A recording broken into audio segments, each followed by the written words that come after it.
Today's joint meeting of City Strategy and Delivery Committee and Regulatory Process Committee. Please let the Democracy Service know if you intend to leave the meeting. Morning tea will be around 10:30. Please join me for Karakia now.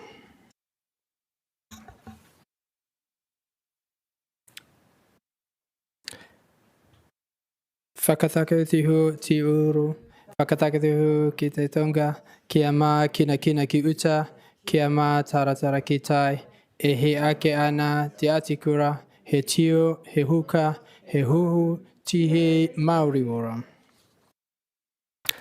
Welcome to our colleagues from Regional Council, Tom,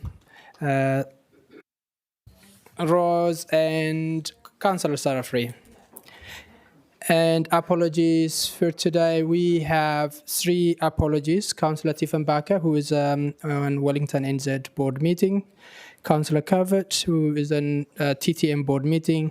Councillor Chang for lateness, who is driving one of his neighbors to hospital. So, who do I have a seconder for the apology? Councillor Yang. I put the motion for a vote.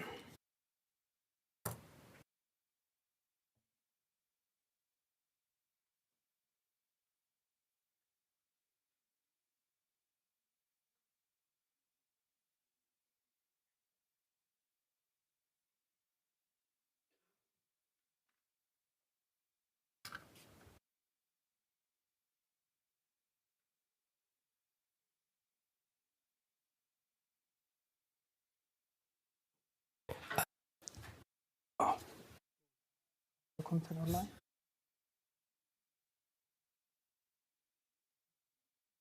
Yeah, Councillor Compton. Pew.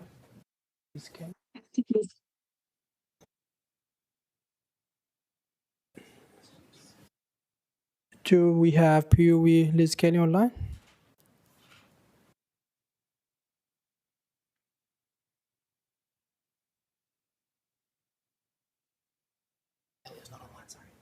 Okay.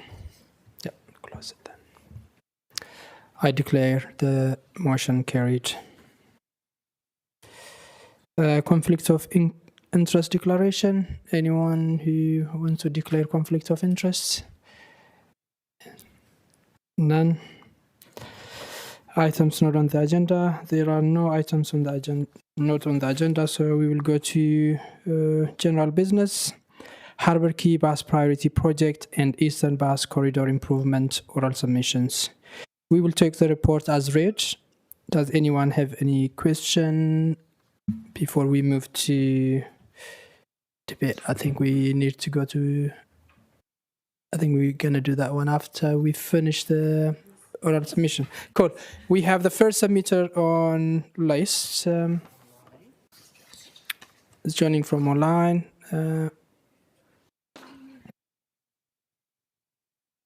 Ong Su Wan, are you there?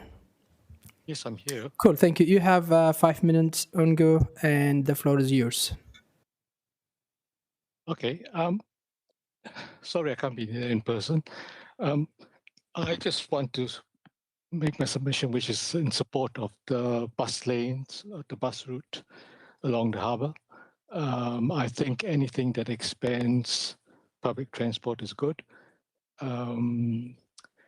My philosophy in terms of transport is active transport first, which means walking and cycling, something to get people active.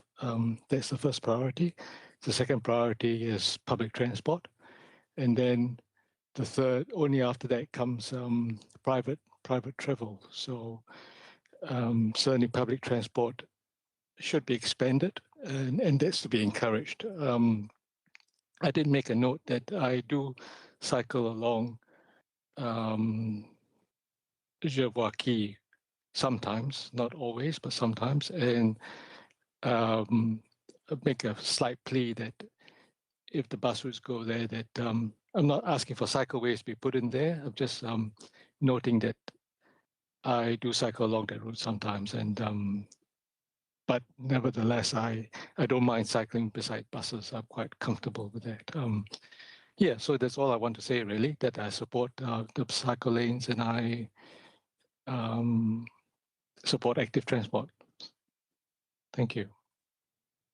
Any question, councillors? Nope, and thank you so much. I think that's very clear and submission accepted. Next we have, thank you so much for your submission. Okay, thank you. Do we have the next submitter, which is Shirley Volweller? Kia ora, Shirley. You have 5 minutes and floor is yours. That includes question time if you want to leave it sometime. I'm a recently retired business analyst and a frequent bus user in Wellington. First, I'd ask you the obvious question, do we actually need the Harbour Quays bus route? The council's business case says that an alternative route is needed for CBD buses because the Golden Mile is already congested at peak times. But it's actually not that bad most of the time.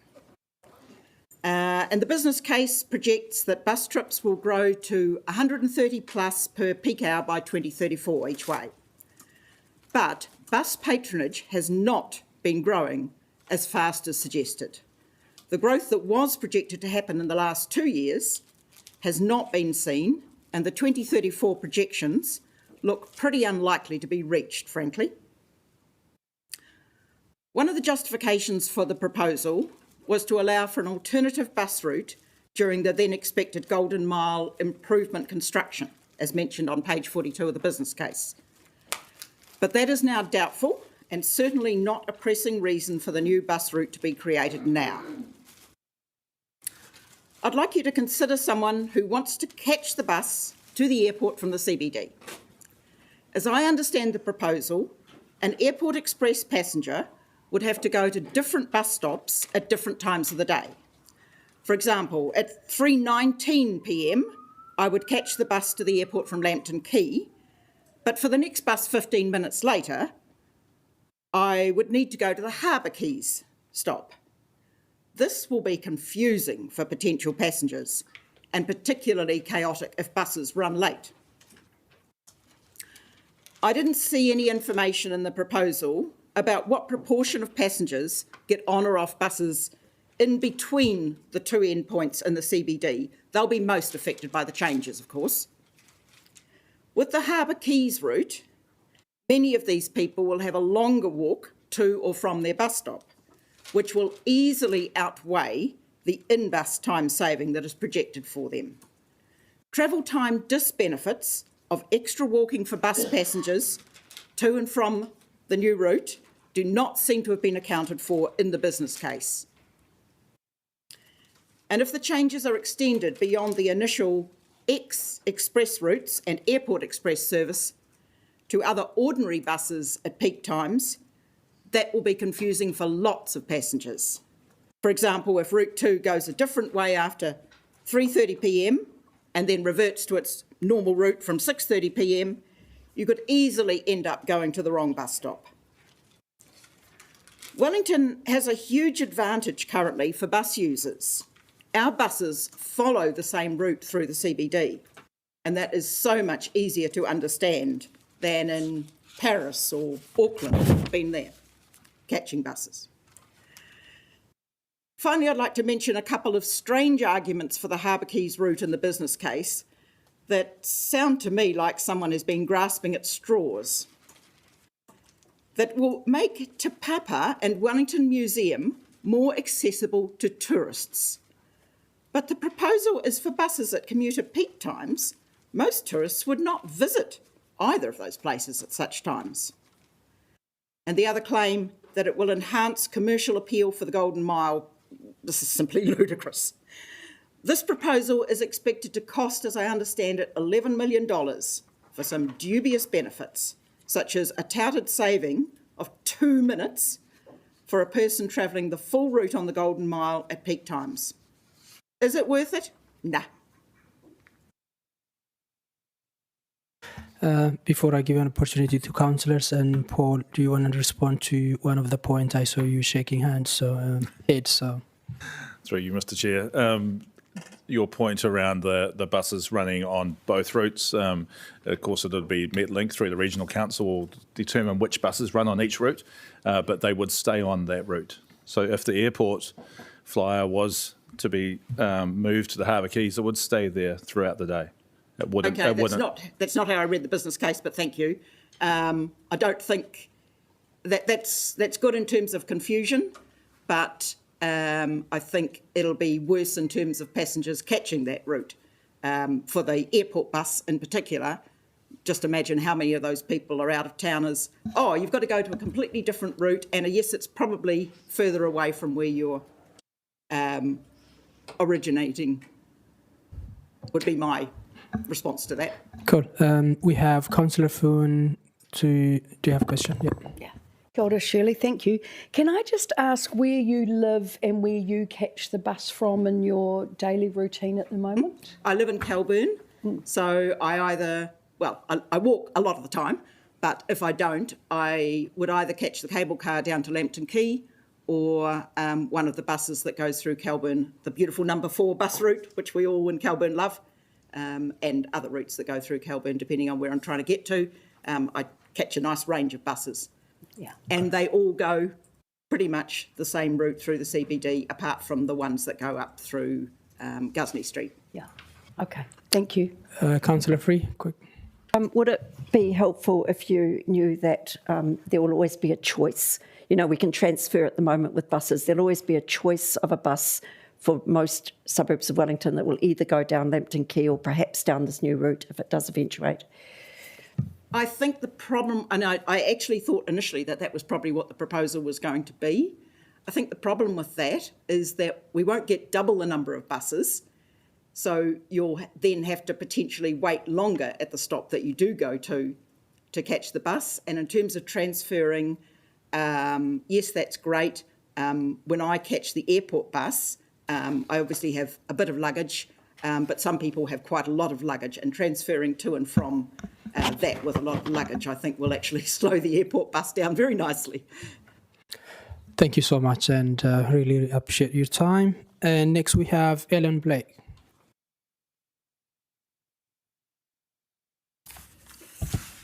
Kia ora tātou. I'm Ellen Blake. I've got two slots. This is my individual one, and then I've got one for the Mount Fit Residents Association. So I shall just kick off with my individual one. And I just was thinking about this walking down. I think there's so much to say about buses in Wellington. We are a bus city.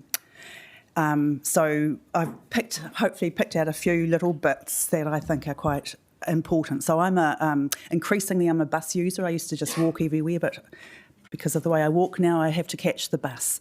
200 metres means a lot to me in my trip. Some days I don't walk 200 metres, and if you make the stops get closer than that, that's going to significantly impact me and people like me. I catch a number 2 all the time. I catch a number 2 out to Pack and Save, out to Miramar. I catch a number 2 into town and into Karori, so I go everywhere on a number 2 bus. And I also love the number 20 bus, thank you. Please do not take that away. Where to start really?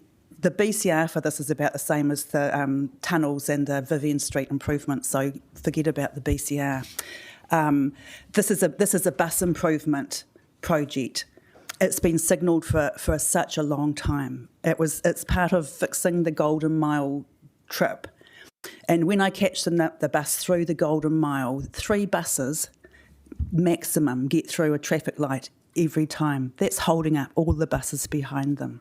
It says a lot about how we prioritise public transport in Wellington. We only let 3 buses through. They're forever running the red lights at Courtney Place because they can't get out of Courtney Place because we only let 3 buses at a traffic light. So taking buses off the Golden Mile is such a good idea. So I support the Harbour Quays. I think what we need to focus on there is the passenger experience. So people talk a lot about how much longer it's going to take to get from the quays into Golden Mile if that's where they want to go. People already walk down from the terrace and other places to catch buses along the Golden Mile. So some of you, I think, might remember that we have done 2 reports from Jan Gehl, Gehl. He, his consultancy is a world-renowned consultancy about how to improve places.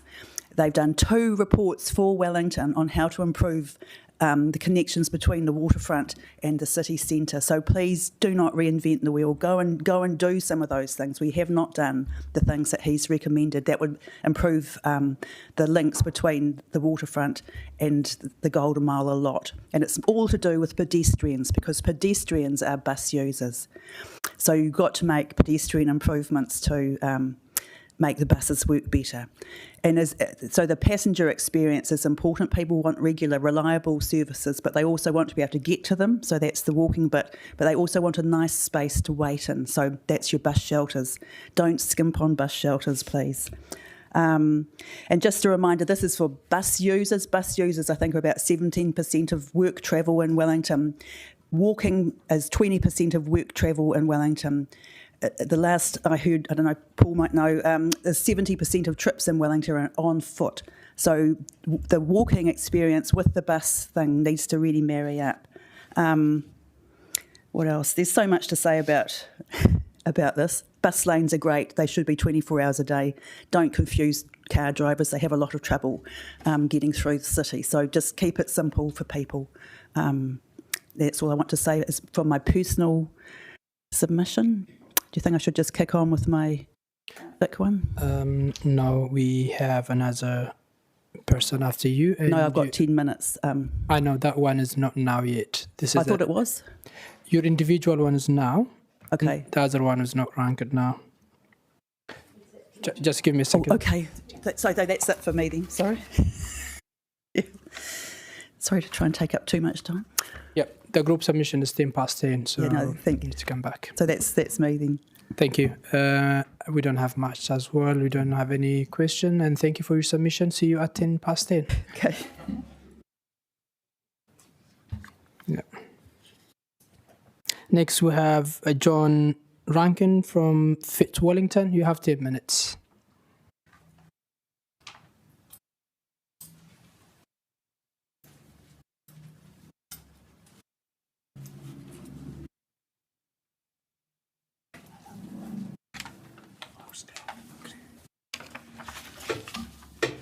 Hello, my name's John. I'm speaking on behalf of Fit Wellington. I'm also a local. I live in an apartment that overlooks Cable Street. Today we're going to assess the 3 things: the concept, why, the logic, what, and the physics, how, of the Harbour Quays bus priority proposal.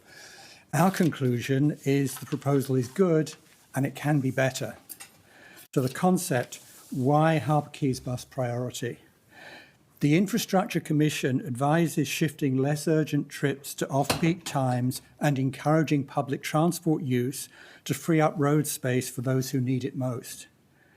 The government's direction is to increase the proportion of public transport operating costs funded from private sources such as passenger fares and advertising revenue.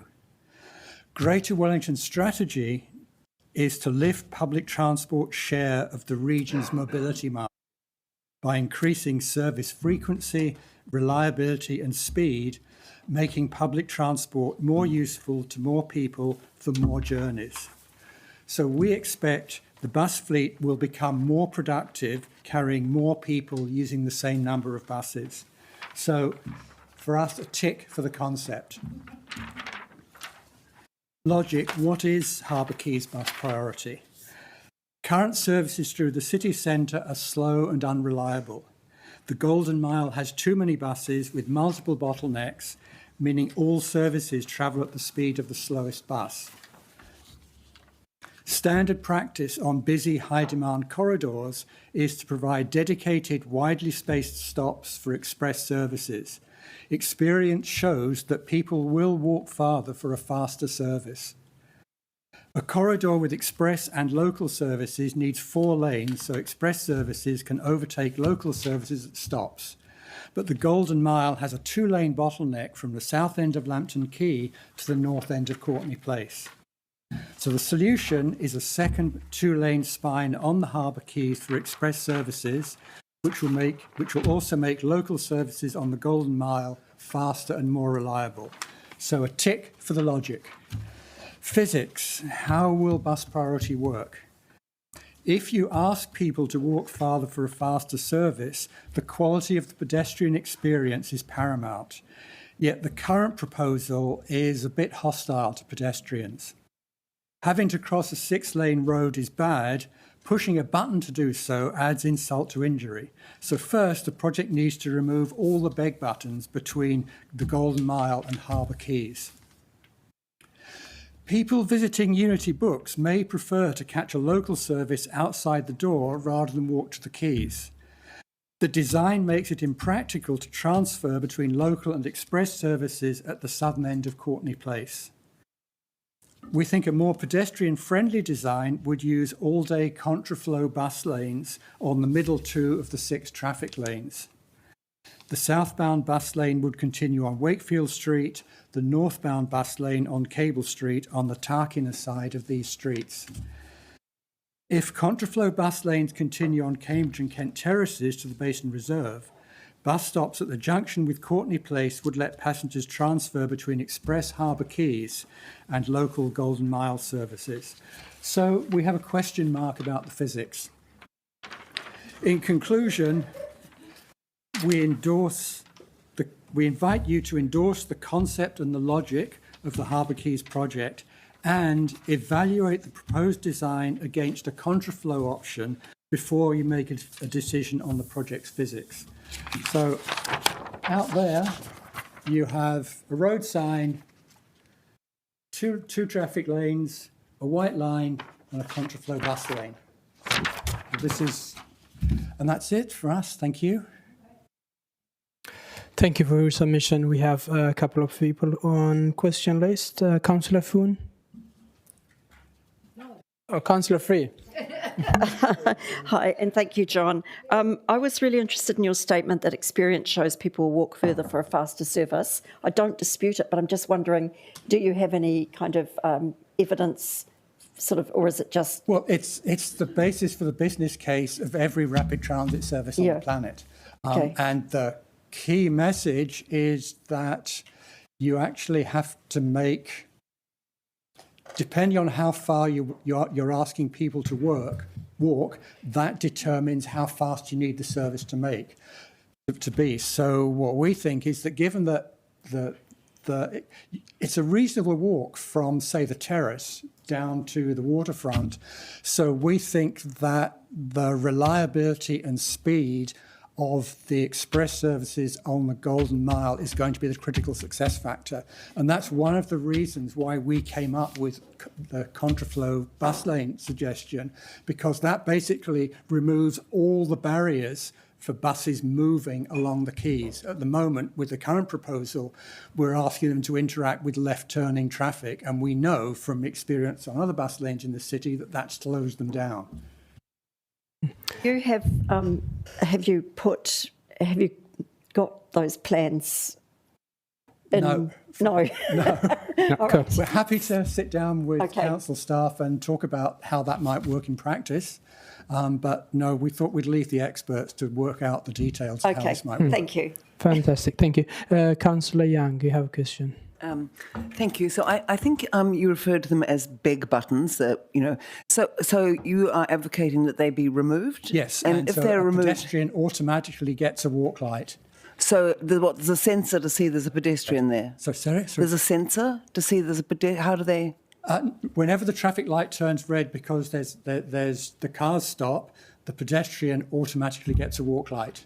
That's how I know. We have one such crossing down at the end of Cable Street by Oriental Bay, where there's a sensor. Mm-hmm. Where that's needed there because there are comparatively few pedestrian crossings. In a pedestrian-rich area, you simply give pedestrians their turn to cross the road as an automatic byproduct of the traffic light turning red for cars.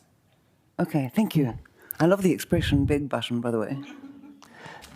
Thank you so much for your submission, and we don't have any more questions, but thank you. It's well noted. Next was Matthew Eden, but since Matthew Eden is not here, we will go straight to Ellen Blake. And as a part of the Mount Victoria Resident Association, Ellen, now you have 10 minutes. So kia ora tātou, thanks for that. So now I'm here with my president of the Mount Victoria Residents Association. I don't get to say that very often. So the number 2 bus route obviously is a key route through Mount Victoria. It's the one that stops, and as well as the number 20 bus route, which is a very valued route. And I think increasing numbers of people are starting to use the number 20, which goes up past St Gerard's. So the number 20, the number 2 rather goes through the Pyrie Street bus tunnel. It's a busy route with 10 to 15 minute service often. So I use it, as I said before, and I don't usually bother with a timetable because who needs a timetable when it's nice and frequent? So the people in Mount Victoria support our bus service, and we'd like to see it improved. So we're keen to support that. So we've had 2 public meetings where we talked about this with the people who turned up and had some comments about it. So one of the comments that we always talk about when we're talking about the buses through Mount Vic is that the Airport Express bus goes through Mount Victoria and it does not stop. And we're the only suburb where it doesn't stop. But that's also, I think, is a 15-minute service. So those buses if you probably all know what it looks like going through there, but it's quite a tight road.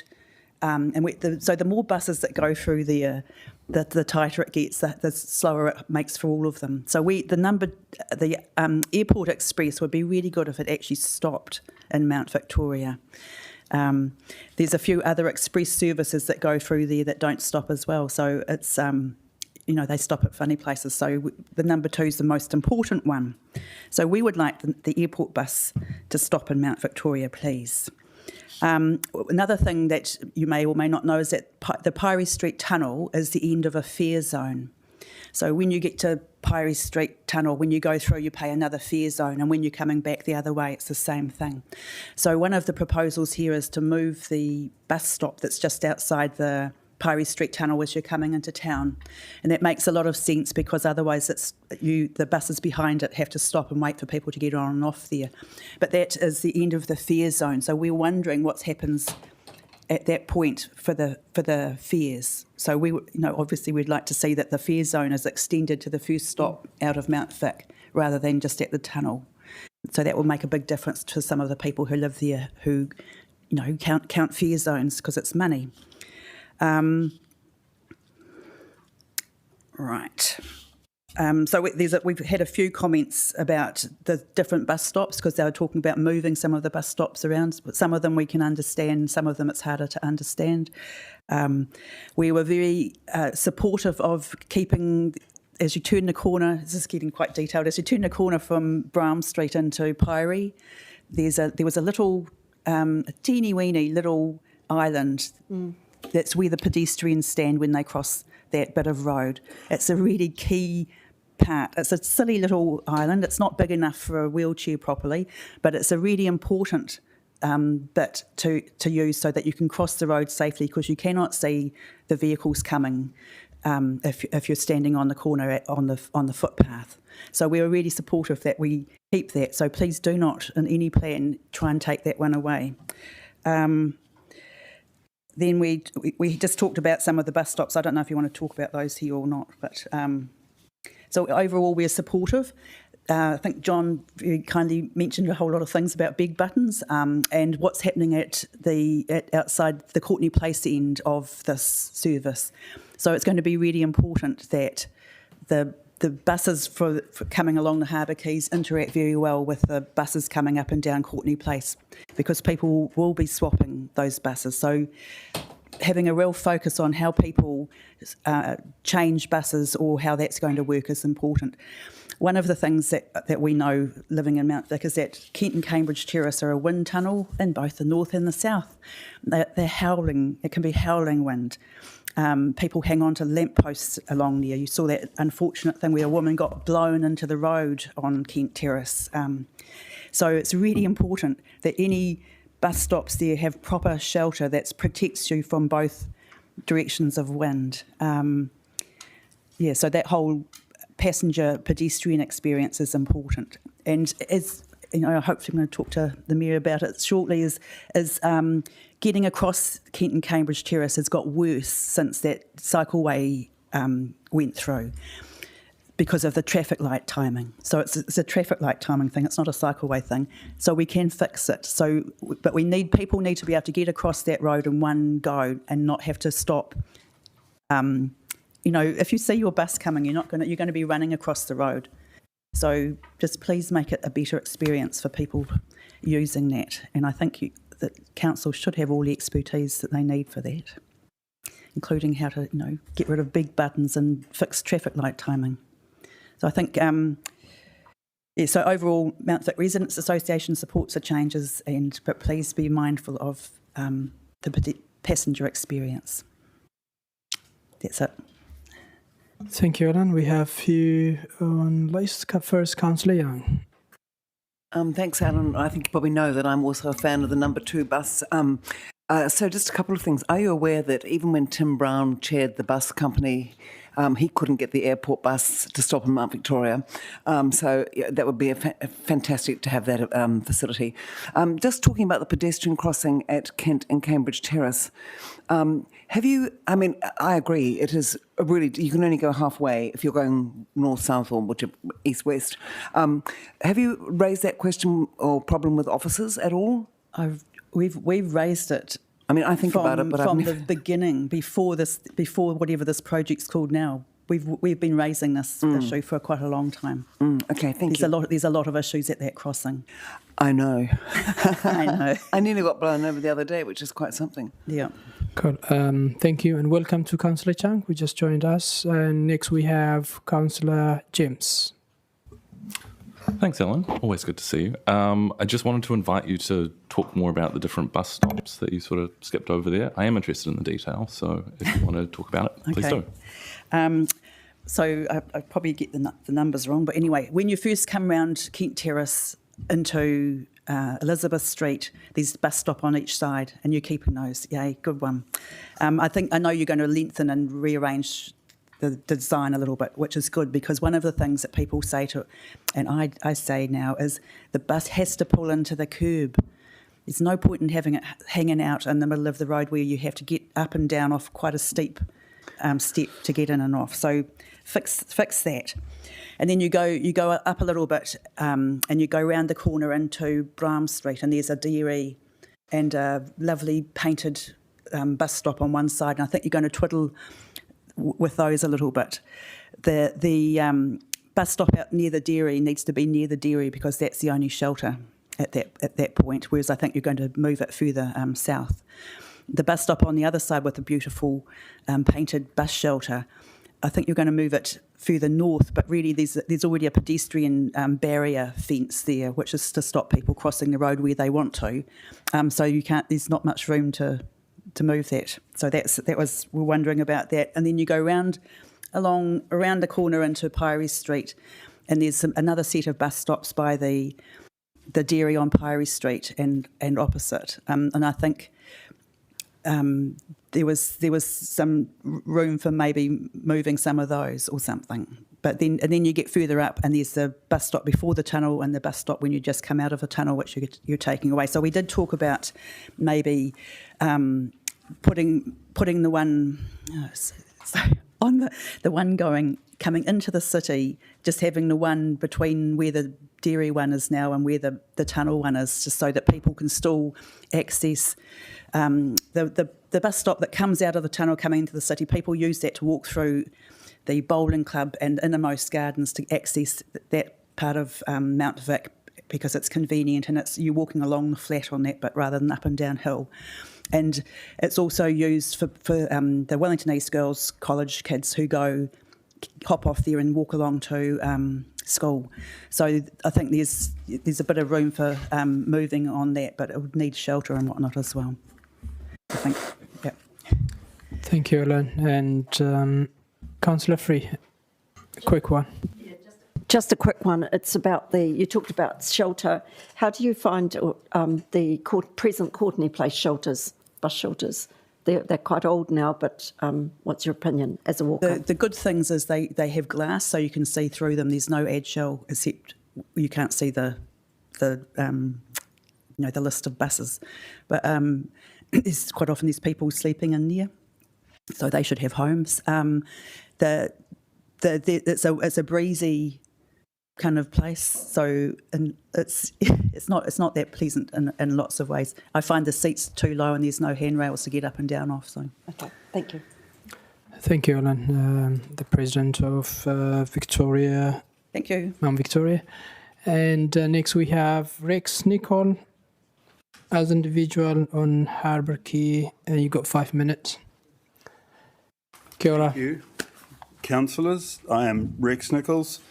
So, I'm a civil engineer, and the Mayor, sorry, Your Worship. I'm a civil engineer. I have a qualification in traffic planning, and I have spent 12 years sitting around this table.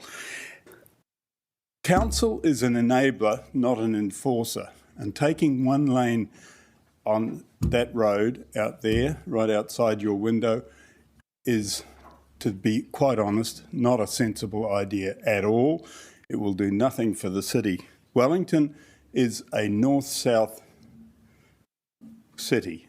You've got two major arterials through the city, the motorway and the quays. And I call the quays the outside here plus Wakefield and Cable Street.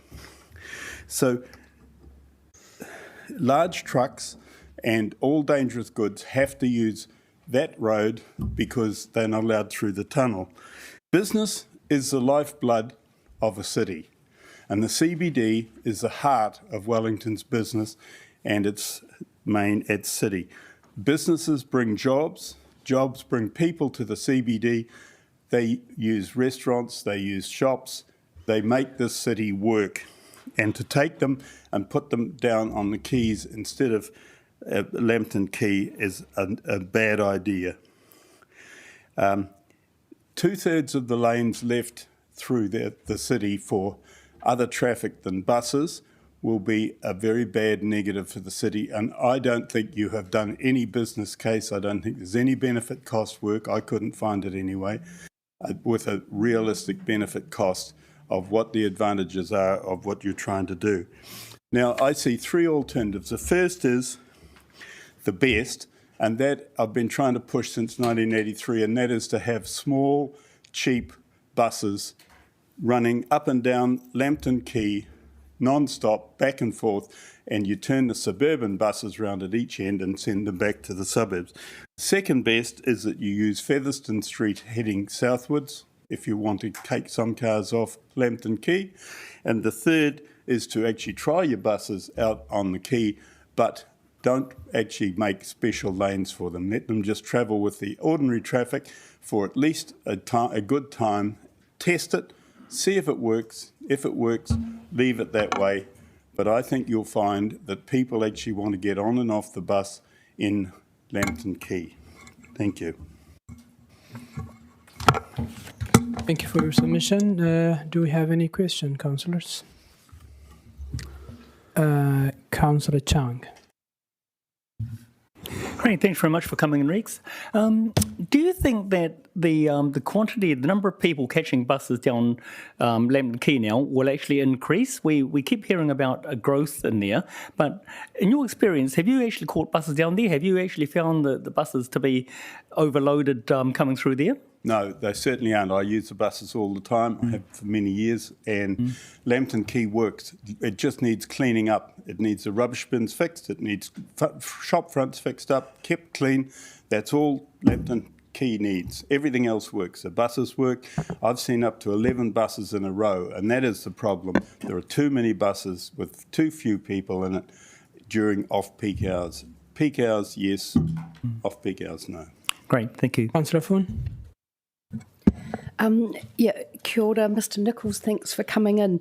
I'm just wondering, are you aware or can you recall that when the city put the bypass through, one of the main benefits was to reduce the traffic on Harbour Quays, give a lane back to the people, that kind of thing, and that's never ever happened? That's right. That was what it was all about. But unfortunately, I was there at the time, and we tried to have a proper motorway right through, and that would have alleviated most of the traffic. That hasn't happened, and because of what was done with just using Vivian Street and the Curra Drive, it will never happen, unfortunately. So there will always be a lot of traffic on this road. You just can't get away from that fact. You're not going to be able to make people use the motorway. Thank you.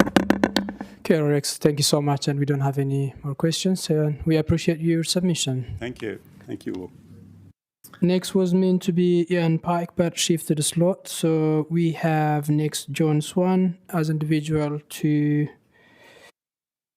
the Harbour Quay. You have 5 minutes, John. Kia ora.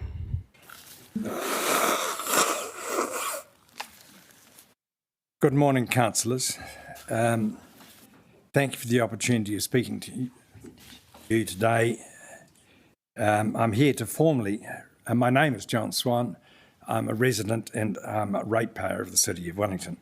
I'm here today to formally request that the council halt further progress on both Stage 1 of the Harbour Quays bus priority and Stage 1 of the Eastern Bus Corridor. Let me be perfectly clear. This submission is not about the theoretical benefits of public transport. It is about a stark, inescapable reality that our city is in a financial crisis, and we quite simply cannot afford these projects. We're being asked to commit a combined $27.2 million for the initial stages of these two corridors, $6 million for the Harbour Quays, Stage 1, and $21.2 for the Eastern Bus, $1 million that is, for the Eastern Bus Corridor, Stage 1. When you look at the wider long-term budgets, these figures quickly balloon into broader corridor frameworks exceeding $120 million. To push forward with these projects right now, given our current balance sheet, is fiscally irresponsible. First, look at the numbers driving our city towards a financial tipping point. As of last Q3, which is the 31st of March of this year, the council's net debt reached a staggering $1.79 billion. That's an increase of $179 million in less than a year. Our self-imposed debt to revenue policy limit is 200%, yet the current forecast sits at 212%. We are already in breach of our own fiscal guardrails just to keep baseline infrastructure from failing. Every single dollar we borrow right now pushes us further into dangerous territory. S&P Global Ratings has made it clear that our debt is on an upward trajectory, tracking towards a peak in 2028. Furthermore, this debt directly penalises our residents. Right now, the council spends $947 per household every single year just to pay interest on our debt. Almost 10 cents of every single dollar the council collects is instantly swallowed by interest before a single public service is delivered. Adding another $27.2 million to our capital delivery program will push that interest burden even higher for families already struggling with a severe cost of living crisis. My second point is this: the council cannot justify spending tens of millions of dollars on discretionary transit upgrades when the organisation has failed to demonstrate basic fiscal discipline over its existing spending.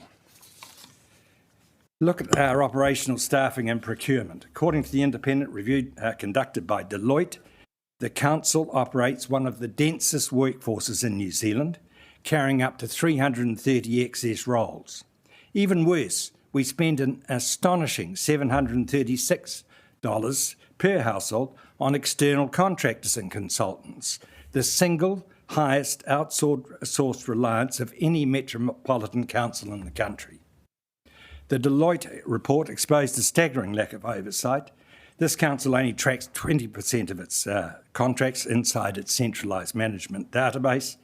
Competitive procurement rules are routinely bypassed in favour of single source agreement. Deloitte estimated that simply fixing these bookkeeping and contract gaps could save ratepayers between $21 and $42 million in lost value. Until this council proves it can track more than 1/5 of its contract and reins in its record-breaking contractor dependent, it has no moral right to ask ratepayers to fund millions more for new concrete, paint and bus stop extensions. The council recently made a tough but necessary decision to drop the immediate cycleways budget to $6.6 million to alleviate debt pressures. The same exact logic must be applied here. We are told that stage 1 of the Harbour Quays projects will make peak journeys 2 to 6 minutes faster. I ask you today, is a 4-minute saving during rush hour worth pushing our debt to revenue ratio further into breach? Is it worth adding to the $947 interest bill hanging over every household in this city? The responsible path forward is clear. Halt stage 1 of the Harbour Quays bus priority and stage 1 of the Eastern Bus Corridor, defer them indefinitely, redirect your focus entirely towards the future fit for Whaniki operational reforms, fix your procurement protocols and stabilise our city's core debt before we borrow ourselves into insolvency. Thank you. And I think you are a bit over your time, but that point was well noted. And I want to give Paul, if you want to respond to some of the points raised and for accuracy of the numbers. Mr. Chairman, I'd hope that the metrics I put up there would be circulated prior to the meeting. I would ask that they be made available to councillors. The same principle that I'm espousing here applies to Bunny Street. The same principle applies to the Brooklyn Hill. We simply can't afford this expenditure. And thank you so much for your submission. I'm sure councillors will consider all submissions fairly, and your submission is noted. Thank you. Thank you, Mr. Chairman. And depending on the formation. So, Paul, do you want to respond to some of the numbers mentioned? I was just noting that the two projects, the Harbour Quays project, the council's input to that is exposed at just over $5 million, and the Eastern Connections is up to $3 million of council money. So it's quite different than the figures quoted in that submission. That's for perspective. No, we will circulate that one. He was saying the figure quoted was different, and I think you can respond to that one later on. But thank you for your submission, Mr. Jones. And next we have on... Is Ian coming? Okay. Fantastic. Okay. Next we have Patricia Risby, which is as individual to Harbour Quay. I was down for 10:30, so you want me? Yes, we are a bit. Some people didn't turn up, so we are shifting slots. If that is okay with you.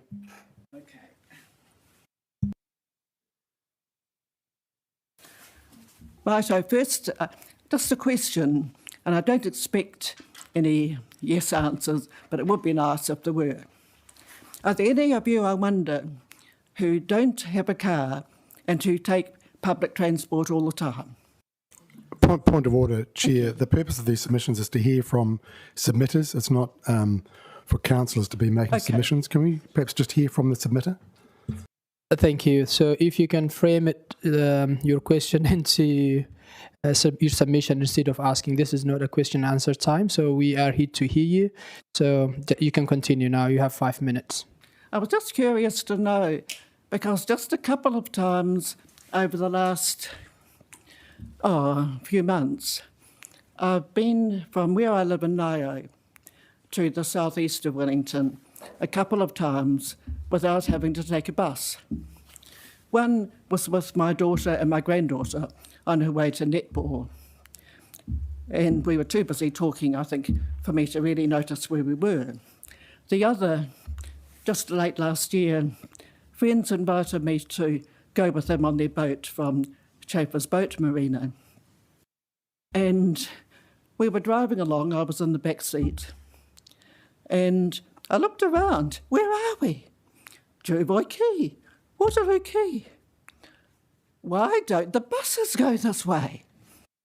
Why are there any buses that go this way? Why do I have to sit in a bus? Lambton Quay, Willis Street, Manor Street, stop signs. Day after day, when I'm going for a swim in summer, because I love swimming at Oriental Bay or Ballina Bay. If I'm going to Kilburnie to see my son, have coffee with him. If I'm going anywhere in the south of Wellington. And I'm thinking then, what about the people who live in the south east of Wellington? A friend of mine who has to travel from Newtown to Johnsonville every week. And one day she said it took her 2 hours. The bus going through the city streets, stop, start, red light, bus stop, traffic light again, stop, start.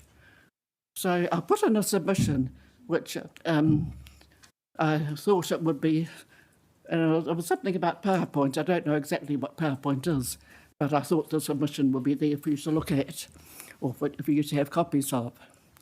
So that's, I don't want to go through everything else in my submission, but it's just, it makes so much sense to have buses going that way if you don't need to stop off on the city centre. And so often people don't. They don't need to stop off on this. I certainly don't. I'm travelling from home to Kilburnie, to around the bays. Sometimes I do want to stop off in the city. I get a bus and then get off where I want to get off. But most of the time, I don't. I just want to get there to the hospital, to Kilburnie, to the south coast of Wellington. I don't want to have to stop off in the city. I'm so tired, utterly tired of sitting in that bus, stop, start. That 5 minutes. So that's all I wanted to say. And I do not feel hopeful. By the time this ever happens, if it does, I'll be too old to be there anymore. You did a good submission, and thank you so much. And we have a question for you, if you don't mind. Councillor Free. Well, actually, you summed it up, but I was just going to say, so what you were saying is that you would value choice and you would value more express buses. I mean, there would still be plenty of buses for people who do want to go into the city centre. Right, okay. Yeah. I've heard of people grumbling because they would have to cross so many lanes of to get from Waterloo Quay or whatever into the city. Well, they wouldn't have to, surely. They'd take a different bus. Okay. Thank you. Councillor Chang. Councillor Chang, quick question. Thanks very much for coming in, Patricia. I'm just wondering, when you were going out through the city, going to the southern suburbs, did you notice, when you were on the bus, did you notice every time the bus stopped, were the people getting on and off? I probably didn't notice too much, but I imagine it would be. Otherwise, it wouldn't stop there. They wouldn't have. I don't know. Yeah, great. Thank you very much. Thanks for coming in. Thank you, Patricia. And look, we meant to be going 10:30, but Chris is here. Chris, do you want to do it, or you want to do after the morning tea? Chris Calviman.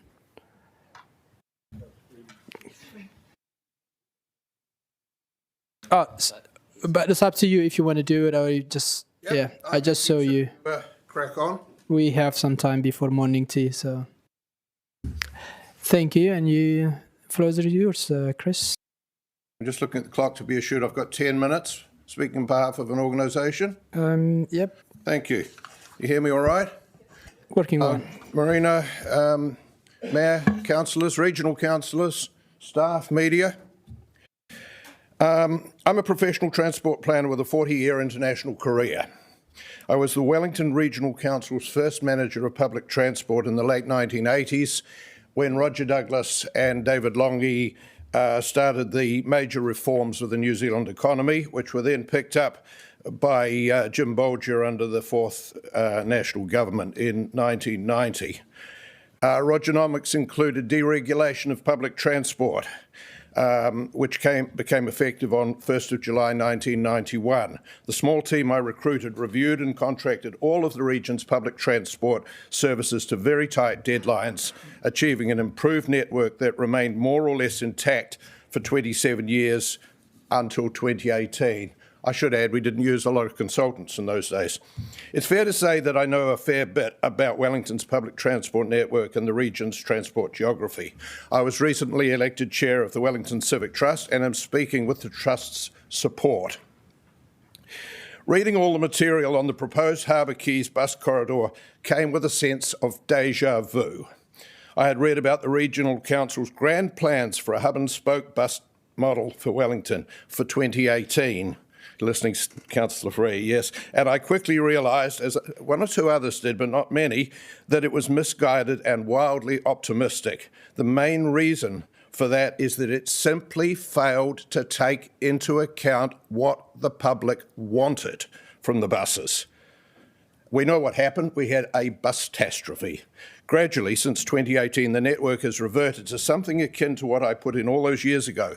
It's more comprehensive now, but structurally similar. 8 years on, it seems we haven't learnt from the bus-tastrophe. The case for the proposed Harbour Quays bus corridor is unproven. The project is unnecessary and unaffordable. It's unwanted and unwarranted. It's a solution to a problem that does not yet exist and a poor solution to boot. Now, here's why. The reports, and they're lengthy, as you know, appear entirely weighted to a predetermined conclusion to proceed. The reports are all about the supply side, which apparently is to make the wheels on the buses go faster and faster. There's very little about the demand side, the passenger experience. Bus users aren't even mentioned in the reports until several pages in. The benefits of rerouting some bus services, and just for the sake of clarity, they're all the peak express buses, the airport bus service at all times, and Route 24 at all times via the Harbour Quays have been overstated. A relatively low number of bus passengers will benefit, provided that the buses that would use the Harbour Quays are the ones that they want to use, i.e. passengers who want to travel through the CBD more quickly rather than into or from it, which is a minority, of course, plus a very small percentage of bus passengers who want to board or alight along the Harbour Quays. A much larger number of bus passengers will have a disbenefit, as they will need to cross 6 lanes of traffic and wait or alight at an exposed location. Now, you might remember the much promised bus hubs that the Regional Council had as part of the bus-tastrophe, and all we got were big bus shelters. They weren't very good, really.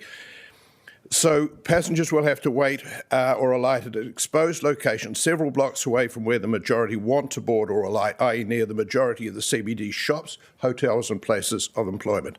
A couple of minutes saved on the bus does not compensate for a longer walk and an unpleasant bus stop location. The Architecture Centre gave me some choice words about the dire conditions of the Harbour Quays and their pedestrian unfriendliness. There are no plans for more grade separated or controlled crossings across the quays. And of course, ironically, additional grade crossings would simply further delay all traffic, including the buses. Passengers waiting for a bus along the Golden Mile will have a lower level of service. For example, they can currently use a normal service or an express bus to get to a number of destinations, but they would now have to decide whether to stay on the Golden Mile or go to the Harbour Quays. The Golden Mile has not reached bus saturation and is unlikely to do so in the foreseeable future. Predicted growth in bus numbers have been overstated, and they do not reflect current employment patterns, work from home, part-time or flexible work hours, and the growth of cycle commuting. We all know the city is in the doldrums, and the people are not coming into town as much as they used to, and that's going to be that way for some years yet. Optimal bus numbers along the Golden Mile are shown in the reports as 50 to 80 buses per hour in each direction, with current peak buses shown as 79 to 99 per hour. You get a degradation of service above about 110. That's not something to argue. Saturation at 130 buses per hour. That saturation point is predicted by 2034. However, we had 120 buses per hour in 2017, and I don't recall major delays. Yes, occasional delays, but not major delays, not consistent delays. We have a long way to go to reach those levels again. The business case was partly predicated on the introduction of the Golden Mile project, which, contrary to some consultant reports justifying that project, would have reduced bus capacity along that corridor. So the benefit cost calculation is out of date and needs to be revisited. The Golden Mile can be freed up for buses by banning or limiting other traffic. There's relatively little parking along the Golden Mile, so other traffic could use alternative routes. Traffic signal preemption, something I've been talking about for years and have had no headway, used very extensively overseas, where SCATS, the traffic signal system, talks to the bus detection system and gives the buses a bit more green time. Should be employed. Banning some turns will also help free up the Golden Mile. Taking a lane from the Harbour Quays would cause significant delays at peak hours to general traffic, including freight, deliveries and business servicing, which is a cost to the economy. The reduction in arterial capacity has the potential to see traffic queuing back on side roads waiting to access the quays, with upstream delays that could affect the buses themselves. The report predicts that traffic will divert onto the Golden Mile when a third of the capacity of the Harbour Quays is taken away. Do we want to divert our through traffic on the Golden Mile, I ask you? Part-time bus lanes have a potential to be dangerous. What happens is just after the hours of the bus lane, wily motorists look at their clocks and they race up the bus lane, undercutting slow-moving or queuing traffic in the bus lanes. Meanwhile, passengers desperate to get out of the rain or desperate to catch a bus on the quays are running across the quays. This is a recipe for danger. It's also a recipe with left-turning traffic coming out of the normal lanes across fast-moving traffic in the bus lane. So if you're going to have a bus lane, you really need to have it at all times, and it has to be enforced. Look, if this goes ahead, the general public will only realise that the changes have been made when they discover the need to cross the quays to catch the bus home, or when they find traffic backing up along the quays. A poorly designed cycleway in Island Bay a decade ago lost a previous mayor her mayoralty at the next election. The public anger will be tiny in comparison with the ire that will arise when the public finds that a lane's taken out of the Harbour Quays and the city grinds to a halt in order for one bus every 2 minutes to go along the quays. And look, you don't need to toss this paper in the bin. You don't need to say, look, we've spent a lot of money, we need to go ahead. The first thing you learn in MBA school is that sunk costs should never be a reason to proceed. Put the paper in a file. Wait until, as was already mentioned, we get a better arterial bypass and we can detune the quays, and then, and only then, if it's necessary, reconsider this. And that would mean the economy and the population would have to rise. In my opinion, that'll be 40 or 50 years away. Thank you. Thank you, Chris. And do you have any view regard to the Eastern Corridor? I wrote on that. I was not, because I did it separately, the computer said no and didn't bring my submission through, but I was broadly supportive of all of it. I wanted a slightly longer bus stop outside the Aquatic Centre because the consultants hadn't noticed that sometimes the charter buses for the schools lay up there for a long time. But I can resend that submission. So when you say the computer, is that the system from council side?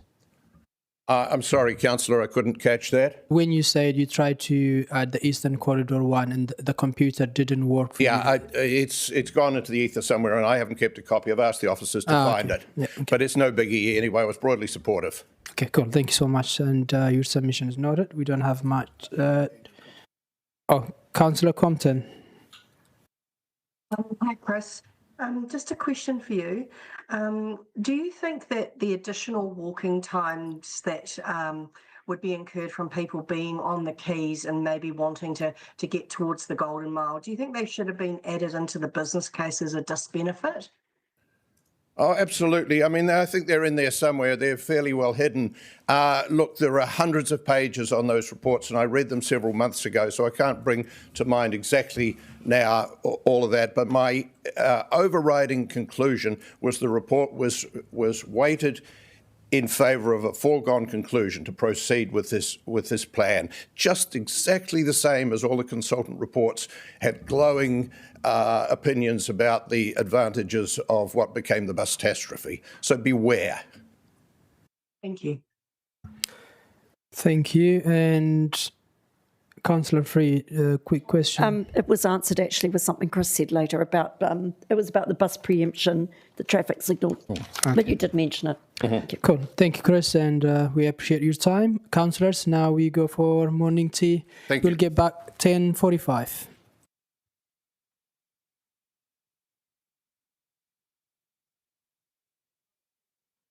Sorry, it's 11.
You may notice I'm not Councillor Abdurrahman. I am instead Councillor Rogers, and I will just be cheering us through until lunchtime.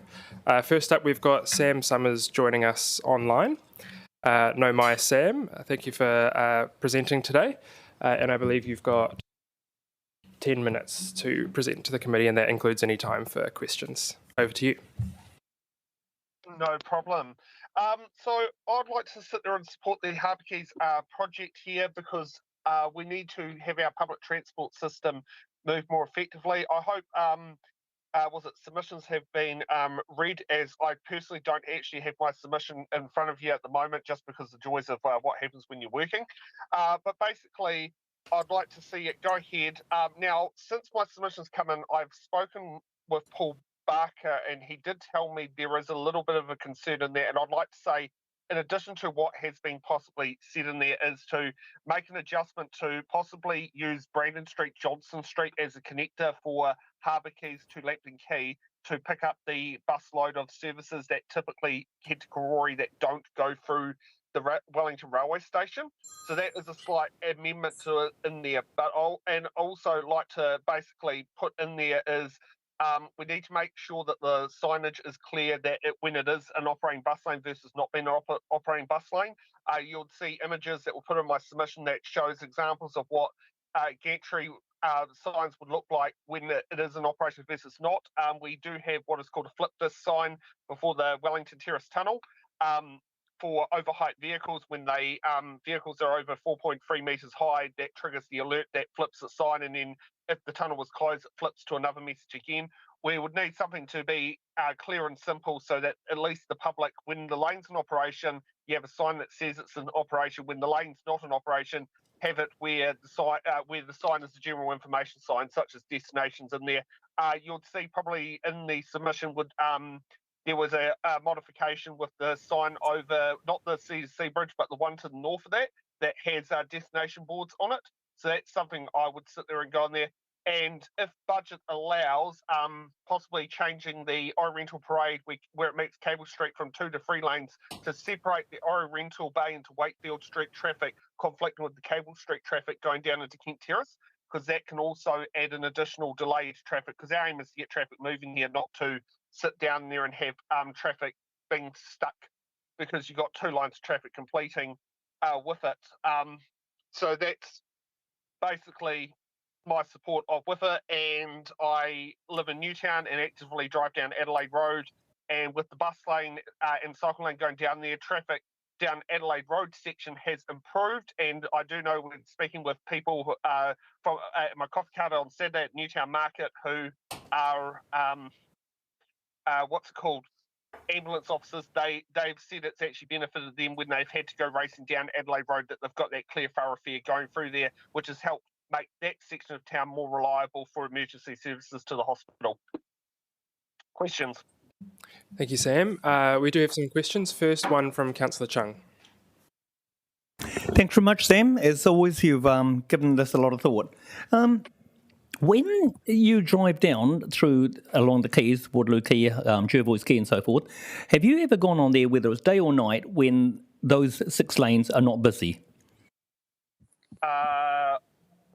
I would say it depends what you call as busy. Moving traffic, I would say a good chunk of the day is quite common that you would have gaps where there is nothing, and then there's a platoon of cars coming down the road. So that would be a mixture of that. One of the things I find frustrating with the Quays is the left-turning traffic conflicting with the straight-ahead traffic. The introduction of a bus lane with 50 metres turning left would actually help improve traffic flow, because those going straight ahead won't be stuck with those vehicles turning left sort of scenario waiting for pedestrians. But I mean, I would say it's a thoroughfare that often has a platoon of traffic going through there. It's not like a motorway, so you have them going in blocks because of the traffic lights.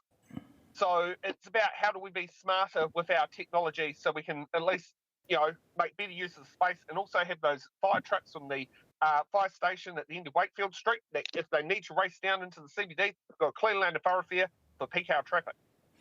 Great. Thank you very much. Councillor James. Thanks for your submission, Sam. Regional Councillor Tom James here. I was just wondering if it was possible for officers to respond to that question about some quarry services in Brandon Street, because we might ask Paul Barker to clarify. That was something he said. There was no bus stop between Whitmore and heading up to Tenakori Road was the next bus stop. And it was a conversation at Newtown Residents Association, and he said that was something that they couldn't put a bus stop down Whitmore Street. The cost was horrendous. So that could be a solution to be more, so you can pick up that passenger flow without costing like a significant serious sum of money.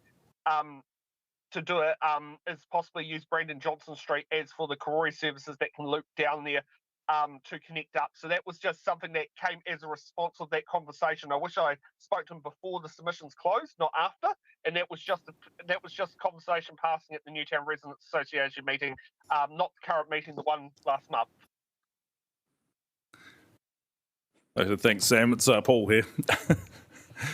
Just a comment on it. So the I guess westbound services or northbound on the Quays, the last stop proposed is proposed to be Balance Street, and then those express buses that would go to Karori would not get an opportunity to stop again until they get to Tenakori Road. So the project team did look at options to provide stops on Whitmore Street, and that's talked about through the business case. I guess what Sam has suggested as an alternative is potentially the buses would, from what I'm guessing from what he has said, is that he would suggest that they would turn left into Brandon Street and run through to Lambton Quay, turn right, and be able to access the stops through there as an alternative. So that's his submission, not mine. Okay, thank you. Councillor Foon also has a question. No. Just doing it here. Are there any other questions? There are no more questions. Thank you very much for your presentation today, Sam. No problem. Next up, we have Melissa McGee representing the Roll property. No mai, Melissa. You've got 10 minutes today to speak to your submission. Kia ora koutou, everyone. Just to be clear, I'm not in my property council capacity today. We don't generally talk on transport projects, so personal day job today. So thank you for the opportunity to speak. My name is Melissa McGee and I'm a commercial property manager, and I act on behalf of the owners of Maritime Tower, which is on the corner of Custom House Quay and Balance Street. The ground floor of the building is currently occupied by Kakariki Cafe, and under the current proposal, a new bus stop is proposed directly outside the premises. To be clear, we are supportive of improved transport networks in Wellington. However, I would like to raise a few concerns and hopefully provide some constructive feedback. My first concern, which I won't delve too much into, but around the consultation process, basically, our tenant was notified of these works verbally, no documentation or contact details were left with them. So we actually found out about this just by a passing comment of someone saying that we should look at it.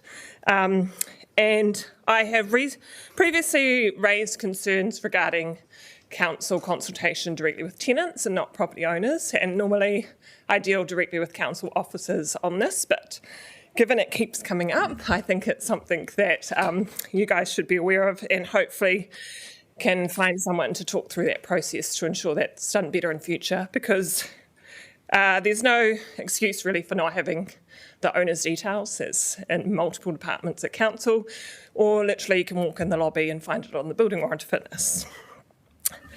The proposal currently provides capacity for up to 3 buses at each stop to accommodate future growth. While planning for growth is important, it is not clear that this level of demand exists today. A staged approach could be considered with capacity for 1 to 2 buses initially, allowing some short-term parking to remain until additional capacity is genuinely required. This allowed for continued parking revenue to council. Short-term parking is critical for commercial buildings. These spaces are not primarily used for commuters. They are used by tradespeople to service and who need regular access to buildings. As a property manager, securing suitable access for these activities is becoming increasingly difficult. I'm well aware you've had many submissions over the years from trade companies expressing how difficult it is to park and service buildings in the city. This issue is not going away, it is only increasing with continued compliance requirements and an ageing building stock requiring more maintenance. The proposed bus lane hours could also be reviewed to determine whether the current operating periods are broader than necessary and whether a more balanced approach could still achieve the desired transport outcomes. Council may wish to consider whether transit lanes rather than the bus-only lanes could achieve broader transport objectives. Allowing high occupancy vehicles would support carpooling and offer an additional transport choice while still prioritising efficient movement along the corridor. The consultation document noted that T2 lanes present enforcement challenges and provide limited benefit. I'd query council staff on this and whether they had discussed with Auckland, as I understand this approach has been successful there and could be enforced similarly to existing bus lanes. With respect to Kakariki Cafe specifically, we have concerns regarding the proposed bus stop location immediately outside the premises.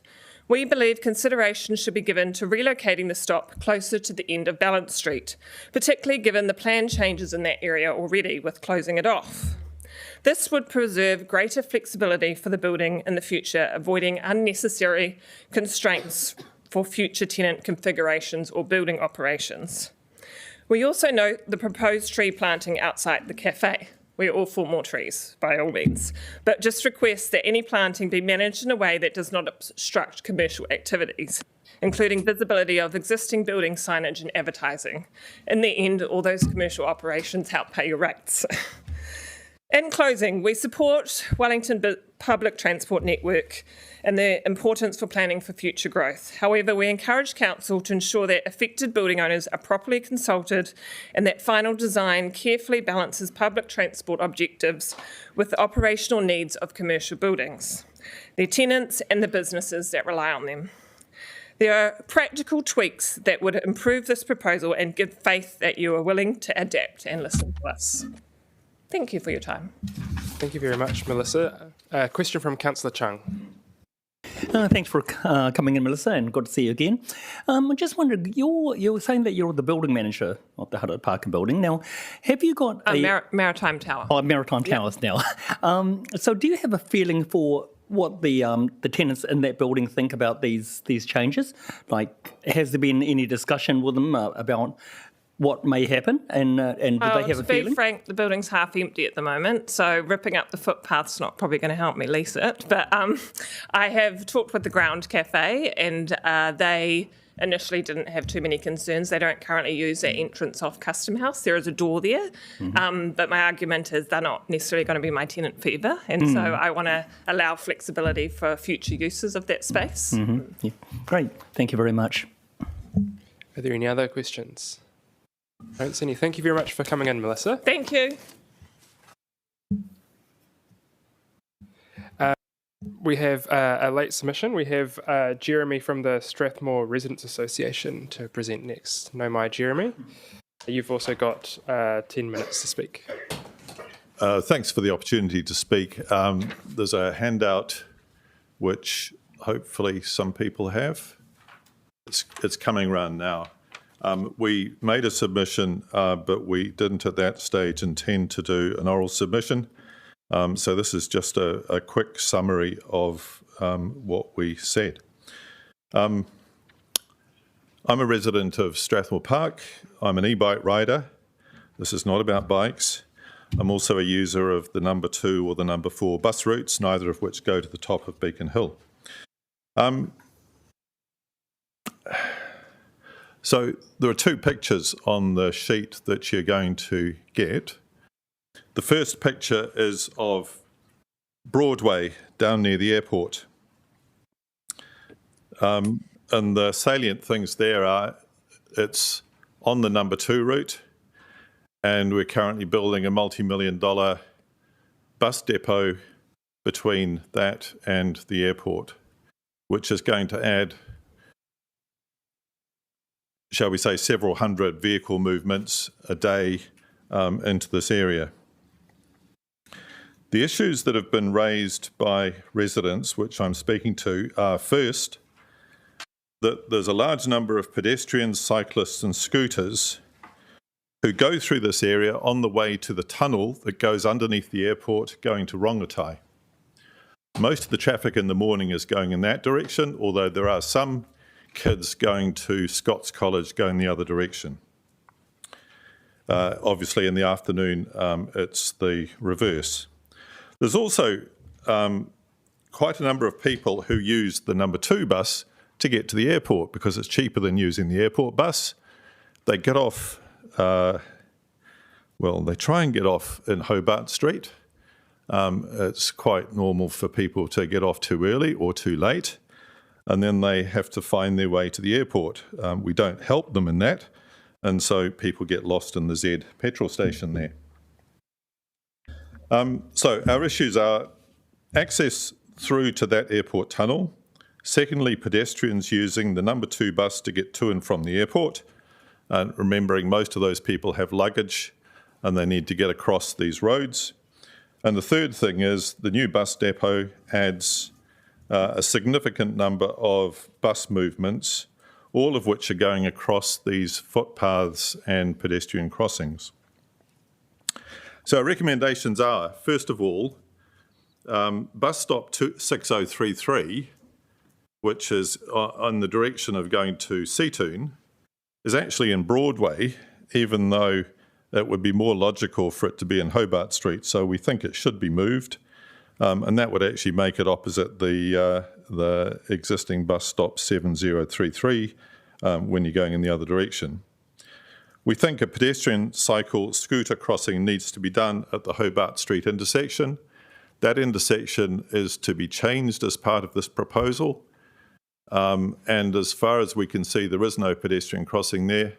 That seems foolish, particularly when the island in the middle is removed as part of the intersection redesign.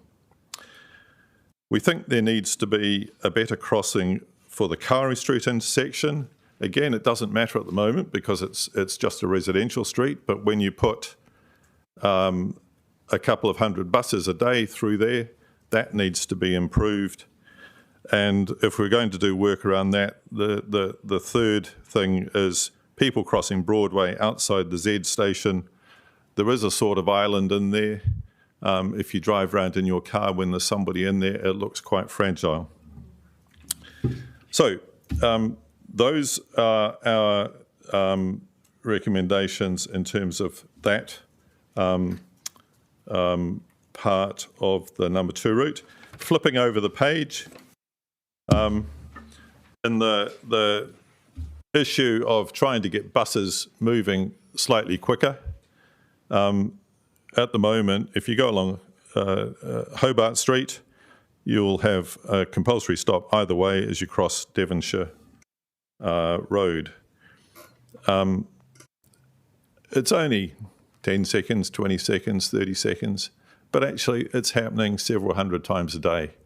And it's going to happen a lot more with all of the new buses that are going to be using the depot. Wouldn't it be logical just to put the stop signs the other way around so that this was a through route? And actually let's help these buses get through our city a little bit quicker. That's our submission. Thank you. Thank you, Jeremy. Are there any questions? I don't see any. Thank you very much for coming in and for your submission. We're just waiting on our next submitter who has promised to join at exactly 20 minutes past, which is in just under 60 seconds. So we might have a moment's silence while we wait for them. Or you can talk amongst yourselves.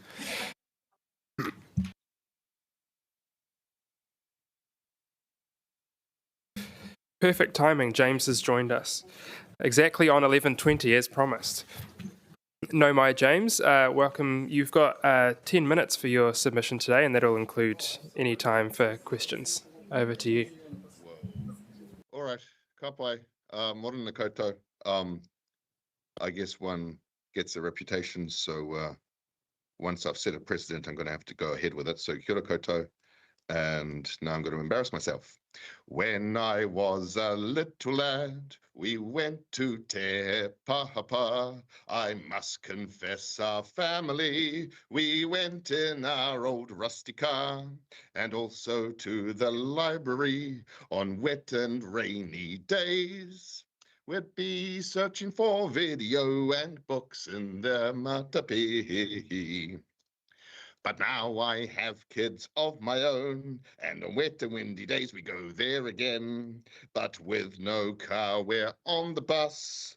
But with these places, we're out of luck.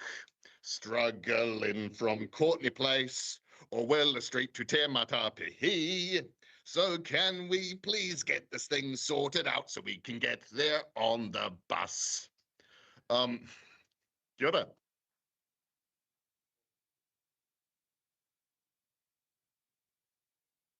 Thank you, James. Is that the submission? Is there more to come? Yeah, so, kia ora. One of the issues of mā tūranga. Yeah, so the key point there really, once again with the Harbour Quays, it is kind of ridiculous that there is no bus route to the National Museum. That is absurd. So this project, the Harbour Quays stuff, really does need to happen. It is absurd that there's no bus route. Whatever the problems are with Tākina, we've got it. We should use it. It's absurd that there's no bus route. So can we please do what we can to make sure that there's a bus route to the National Museum and a bus route to the Convention Centre? However many issues people might have with it, we've got it. Let's use it. And you know, I'm not going to use 10 minutes. On the Eastern bus corridor stuff, I think my submission was fairly clear. I think it's a real shame that essentially this project seems to consist of basically just removing bus stops. But you know, this is what it is. And in my submission, I think I really only identified a couple of stops. Now, my family, of course, we don't live out in Motukarangi. We don't live in Miramar. We're in Berempore, but we're often out Miramar ways for poiwhana, soccer with the Wellington United team. And some of those streets are long, and I don't see what there is to be gained by removing the ones basically at the very end of the line. I think looking at the map here, we've got 6238 and 7238. I don't see that you'll really get any realistic time savings from removing stops at the very end of the line or at the very start of the line. And all I can see is that it'll make it kind of harder to use the bus at the very start and at the very end of the line. The middle ones, they all kind of make sense to a greater or lesser extent, but I don't see the sense in removing some ones at the very end of the line. That's basically the sum total of my submission. Kia ora koutou. Thank you, James. We have one question from Councillor Free. Good grief. No, yes, I've remembered what it is. You mentioned that it would be nice to get to the National Museum. How contingent on that is being able to swap, say, from a service which would normally go down Lambton Quay to that express service going down, you know, those new places? Well, from my perspective, looking at what is planned here, my whānau would not be swapping on Lambton Quay. We'd be swapping from Newtown Hospital, based on what I've seen about the proposed routes. If it was one of those wet and windy, nasty days and we're not going to Te Papa on the bike, it's a Sunday, we've got nothing else to do, so we're going on the bus and don't want to be blowing halfway along Courtney Place with little kids holding hands, which has happened before. So we'd be getting the number 1 to Newtown Hospital and then changing on to, I think, the Hospital Express, which from what I saw on the route plan, maybe I've got my understandings wrong. I don't know that that's a terribly frequent service, but what you are saying is you would be looking forward to a transfer that works and is convenient so that you can maximise those new opportunities. Yeah, I mean, ideally, from my perspective, the number 1 would be rerouted to go along those corridors. But, you know, the regional council or whatever on earth authority exists will have to make the decision. Okay, thank you. Just something to keep in mind. Thank you. Could you clarify if his understanding is right or? We'll address it. Yeah, we just had confirmation that we'll address that in the paper. Thanks for raising that in your submission today, James. Any other questions for James? I don't see any. Thank you for your submission. Righty-ho. Modi order. Modi order. Next up, we have Catherine Murphy. Know my Catherine, welcome. You can come to the podium. You've got 5 minutes to address us today. And if you want us to be able to ask you any questions, we'll just need to do that within the 5 minutes as well. Okay, cool. Thank you for having me today. I've come representing my fellow neighbourhood, and we are concerned about the proposed removal of our bus stop on the corner of Brussels and Park Road, which is, I think, bus stop 7235. So that bus stop is a stop that's under a big shop warning because there are 2 shops there, so it really does provide us good shelter there. It is a very wide street, Brussels Street, and it's sort of at both ends. The arterial routes off those ends go up Miramar Heights Hill, Ashley Crescent and all that on, I think it's the east side, and on the other side we've got Booth Street and all those houses that go up towards Mapuia. And so you've got people, a lot of people coming down Brussels Street to that bus stop, and we find it a little bit incredulous that you want to remove such a popular stop because there's always people at that bus stop, and it's also 250 metres to get to the Rotherham Terrace bus stop, which is up Park Road, or 200 metres towards the Miramar Central School bus stop, which is a long way in cold, rainy, hail weather for elderly people that want to catch the bus, for disabled people, and for people with little children running around in the cold, and we're already late and we're having to run another 200 metres that way or another 250 metres that way to catch the bus. An essential service like a bus stop should not be compromised because you want to make the trip a little bit smoother for the drivers and put parking there instead. I just find that of no benefit really to the people you're meant to be serving with an essential service like a public transport. That is what we're trying to encourage people to use. And instead of taking and removing bus stops, you should be actually adding in bus stops.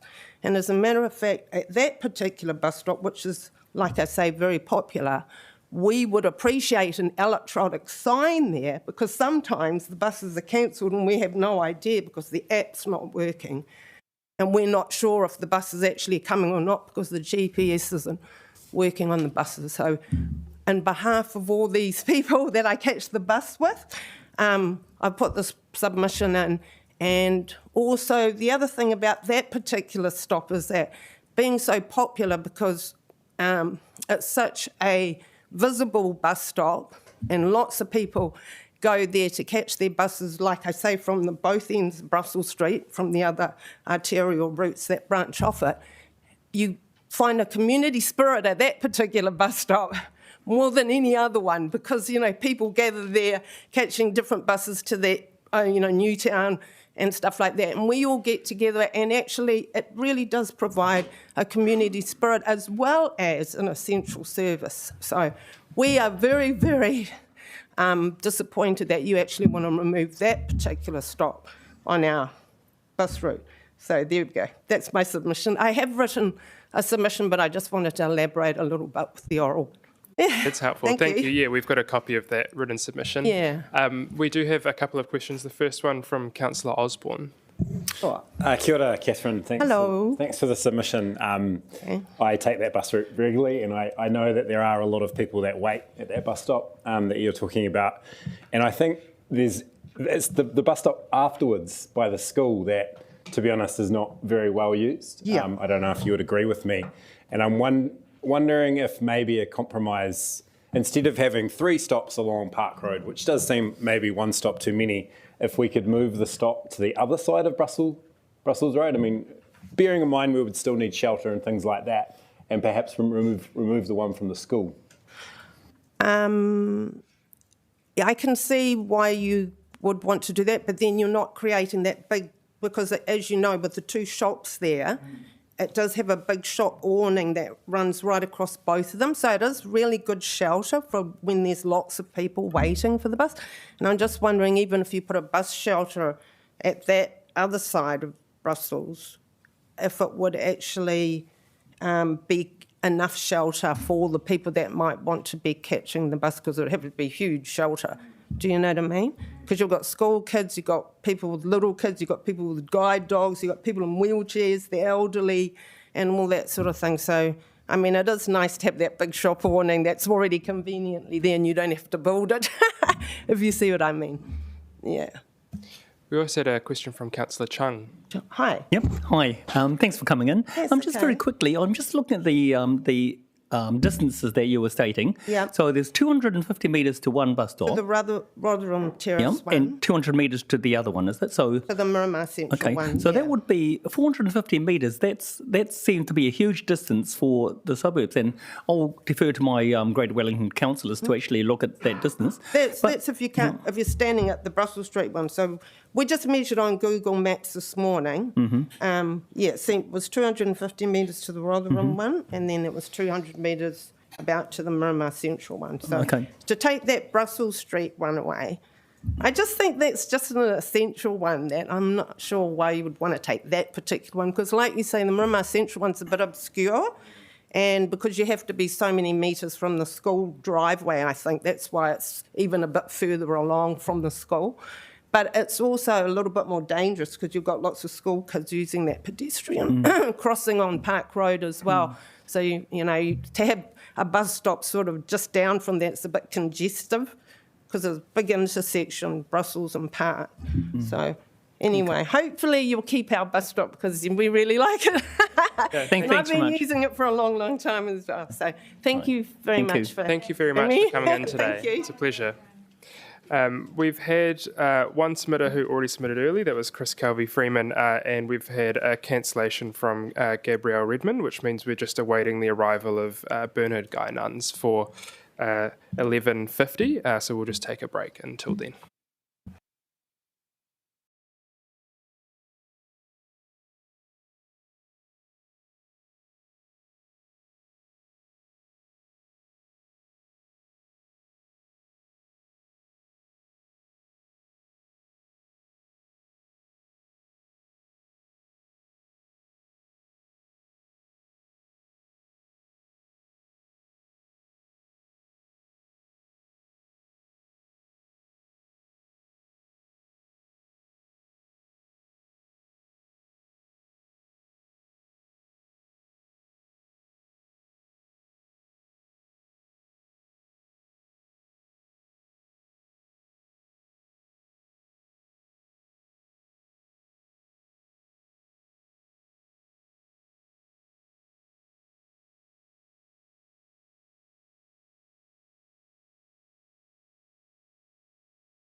All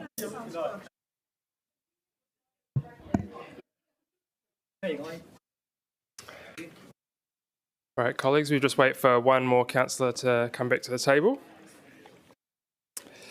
We'll resume our oral submissions before breaking for lunch. Up next, we have Bernard Guy Nuns. Welcome, Bernard Guy. You have 10 minutes for your presentation today, and if you want us to be able to ask any questions, we just need to do that in that time as well.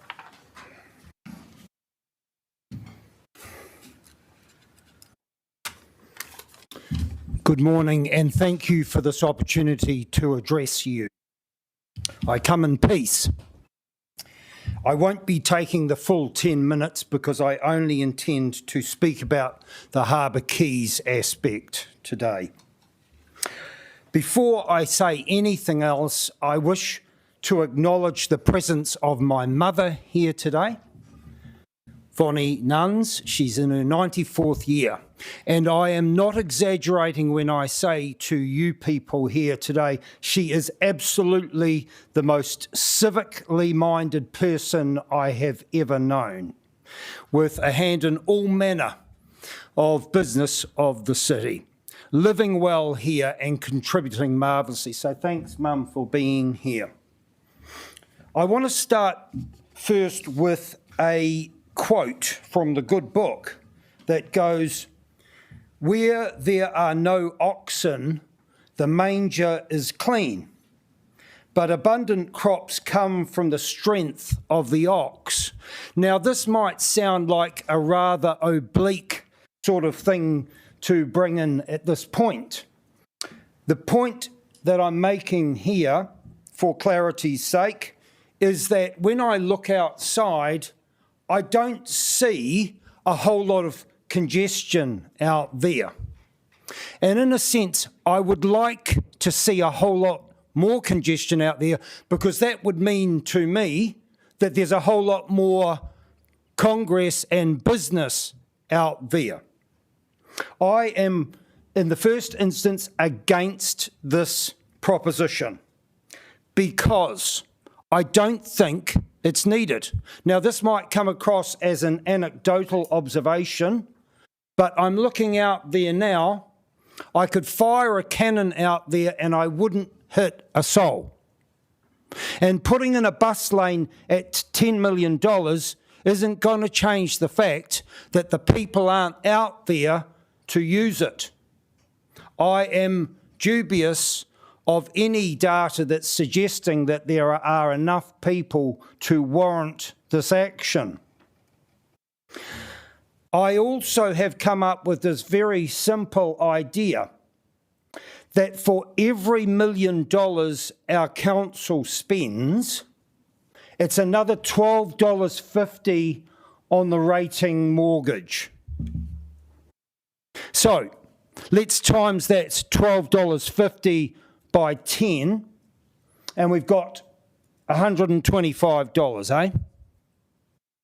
And let's double it, because of course the way this works is it's probably going to be borrowed money, and that's $250 per rating unit. Let's use that rather frigid term. I don't like it much, because actually there's a face behind every rating unit, eh? I am concerned that debt is a real problem for Wellington City Council, and I say this not as a way of berating anyone here today. Truly, I don't. I believe we need to stop taking on debt. I believe we need to stop living our lives in a manner that debt is required and in ever more and increasing amounts. I think we've got to change our ideas here to the idea that we spend less and we take on less debt. Because right now we're at that point where the ratepayer is so firmly being squeezed, the pips are yelling out. My concern is for people like my mother, for me, my son, and his children, and any children to come in the future. I want this city to thrive. I say this to you genuinely, absolutely, authentically. I want Wellington not just to survive, I want it to thrive. And I don't believe that the prospect of more debt is going to alleviate our situation of the crisis of spending and costs at this time. So it's a positive encouragement, I hope, to you people here today that we don't take on more debt. I will also make a note that in order for this bus lane here to work, I believe it's on the idea that a whole lot of people are going to have to walk from Lambton Quay. That's my observation. I might be wrong, but I think that's probably what this is posited on. I don't think it justifies the $10 million that needs to be spent.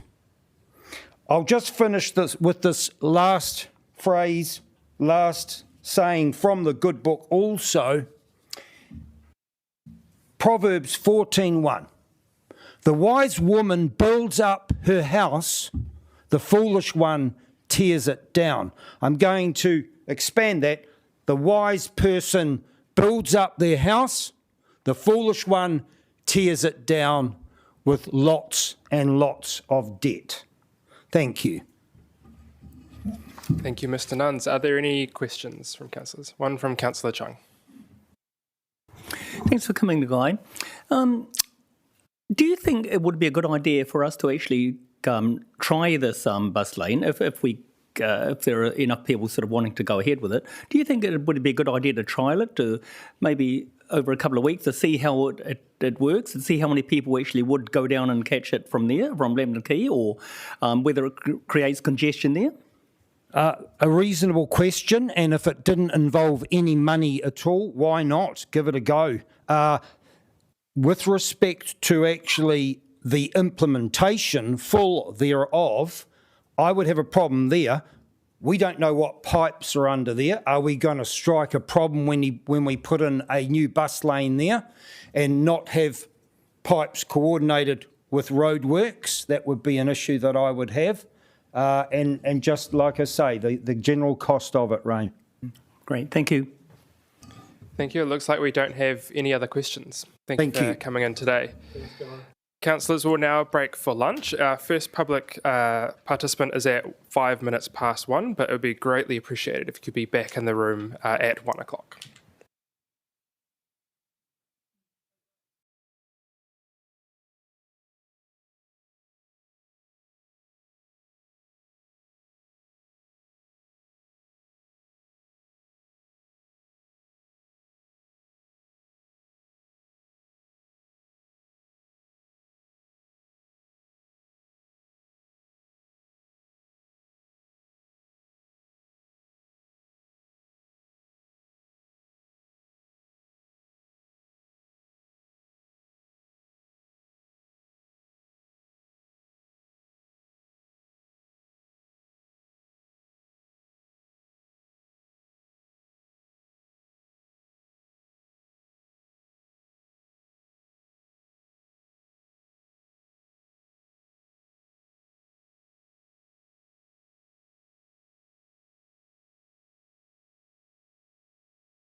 colleagues, and we will go straight to hearing the submission now. We have Ian Hutchings on Harbour Quay.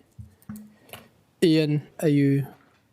Yep, if you're ready, you got 5 minutes, and that includes question time as well. Thank you. And thank you for the hearing. I've called this infrastructure investment because what you're doing is buying a bit of infrastructure. Pure and simple infrastructure you're buying and investing in it. And if I go click on here, it doesn't work. I'll try it again, it doesn't work. Any suggestions? Here we go. Now I can't see what's going on here. I have to go over here and see what it says. You've got lots of words. Sorry, Ian, you probably need to be by the mic because there are people online, so... Okay, well, I can't read the words here, but Is it okay? Just so what you do is... I'll just take it from the top. Feel free to sit on the chair there, so you can, if that is easy for you. Thank you. Lots of words, lots of reports, lots of consultancies. The first question is, what is the problem? And you had a big report and a workshop to try and work out what the problem was, which seems to be strange if you didn't know already. 50% was buses, 40% was the Golden Mile disruption and all that, and 10% was cycles on the waterfront. It seems to me the problem's changed quite dramatically since you did the evaluations. Of course, the Golden Mile is not as it was to be. Cycle lanes, well, you can actually put some cycle lanes on the waterfront if you want to, bit of paint here and there, over there, whatever. Okay, so it seems to me your problem's changed.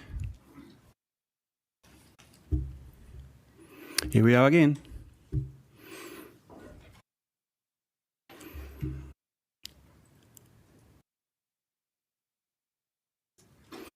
Why do I have to keep trying it now? Whatever. So what's the current problem? You've certainly got a problem with buses queuing, bit of dwell time, but remember that every piece of infrastructure suffers in peak hours. Every transport mode suffers overload in peak hours. Look at highways, look at even footpaths. In peak hours, they're chock-a-block, and buses, well, they are the same. But it seems to me that you can do things with what you've got in the moment and the existing situation to improve it. But it's interesting to look, what do we say here? Proposed effect on passengers. Well, you're moving the bus lane away from passengers. They've got to go down and cross a multi-lane highway. They get little shelter, even though you've got some glass boxes to shelter them at its very stop. But getting to it and getting from it, it's a whole lot worse than what it is at the moment. So I think there's a big disbenefit to passengers. If you look at the economics, that is rather frightening in a way. It's pretty much a zero-sum game at the end of the day, but I suggest to you the economic analysis is somewhat flawed. It uses a 2% discount rate. You can't borrow money at 2%. A more reasonable number would be 4% or 5%. If you put that number in the equation by your own numbers, it all falls to zero. The cost benefit goes to nothing, to zero. It's gone. There's no benefit from doing it. You've taken a 40-year analysis period, and that gives you lots of benefits coming in. That's great. However, the reports say in 10 to 15 years you'll be doing it all again and doing something different. So why can you possibly count benefits beyond the 15-year period if you're going to change it all around in 15 years? Now, this is your reports, not mine. So it seems to me that you need to take a much more careful view at the economics of the proposal because, frankly, as a piece of infrastructure, it gives you a 1.2 benefit cost ratio on your numbers. If you take 2% money, cost of money, I doubt very much you can get your money at 2%. In fact, I know you can't. Put a number in like 4%, your report does, and your cost benefit goes below zero. So you're spending money to get nothing. So I won't go. You've got the picture in front of you. I'm going to talk too long probably. But it seems to me that the whole, as an infrastructure investment, it's flawed. The numbers don't seem to stack up. But if you look at some of the numbers you've got there, you've got $2 million of benefits for health. Health benefits. How do you get the health benefits? By making passengers walk more. They say pedestrian trips will increase, and that's a health benefit, and you can count that for $2 million worth of benefits. So you put the bus lane over there somewhere, make them walk for miles, and you claim a health benefit. Hey, have we lost perspective somewhere here? The passenger doesn't seem to think it's a health benefit. Disbenefit to passengers. I think there's actually a mistake in it arithmetically. You quite rightly point out that there's a disbenefit to vehicles, $100 million, $110 million worth of disbenefit to vehicles because they go slower because there's more congestion on the Keys route. But the vehicle operating costs, you say, decrease. You've got a benefit for vehicle operating costs. How do you get a $6 million benefit for vehicle operating costs when there's more traffic and it's going slower? You've got the number the wrong way around. It should be -6, not +6. Because as you decrease travel time, vehicle operating costs, being up for a longer time, increase, not decrease. So I think there's a flaw in the numbers there. But the point is, you've got a knife-edge situation here. You've got two numbers, one from bus benefits, one from travel disbenefits. They're pretty much $110 million either way, and anything that flips one way or the other stuffs it completely. So I suggest to you that you've got a problem in your analysis. So I have some questions for you. Why do we have buses down the Logan Mile now? Because that's where the passengers are. What a good idea, putting buses where the passengers are. Can you do things to existing arrangements? Yes, you can. You can put double bus stops in. You can do all sorts of things. You can make Willow Street one way, put the buses up Victoria Street, give places for two sets of stops. Some buses stop here, some buses stop there. You don't need to queue so much. You don't have dwell time. Lots of things you can do. So I think you need to look at all the options. In your analysis, the reports all say, we didn't think about anything to do with the existing stuff because it was out of scope. So you really have got a narrow solution from a narrow analysis. I think you need to look at the existing situation better, put this on hold until NZTA work out what they're doing. You get a huge benefit if they go ahead with their project, but hey, it's maybe 30 years away, maybe 20 years away, maybe 10 years away, but it's certainly not funded right now, and it may never happen. Some would say no. So the question is what do you do now? I think you should delay this, you should put it off. You should analyse what you've got in your existing routes and see if you can improve them. I'm sure you can. I'll leave it at that and ask a question if you've got any. Thank you, and because your submission was good, I just gave you actually a bit more time. And can I just ask the DEM service to circulate the slide as well? But thank you so much. We have your submission here as well. So thank you, Ian. Thank you. Next, we have Louis Tong.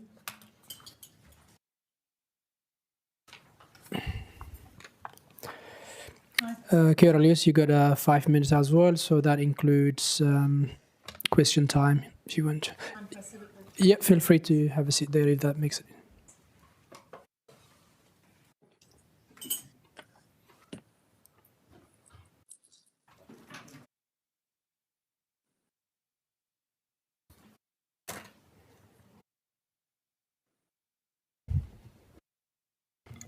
Thank you.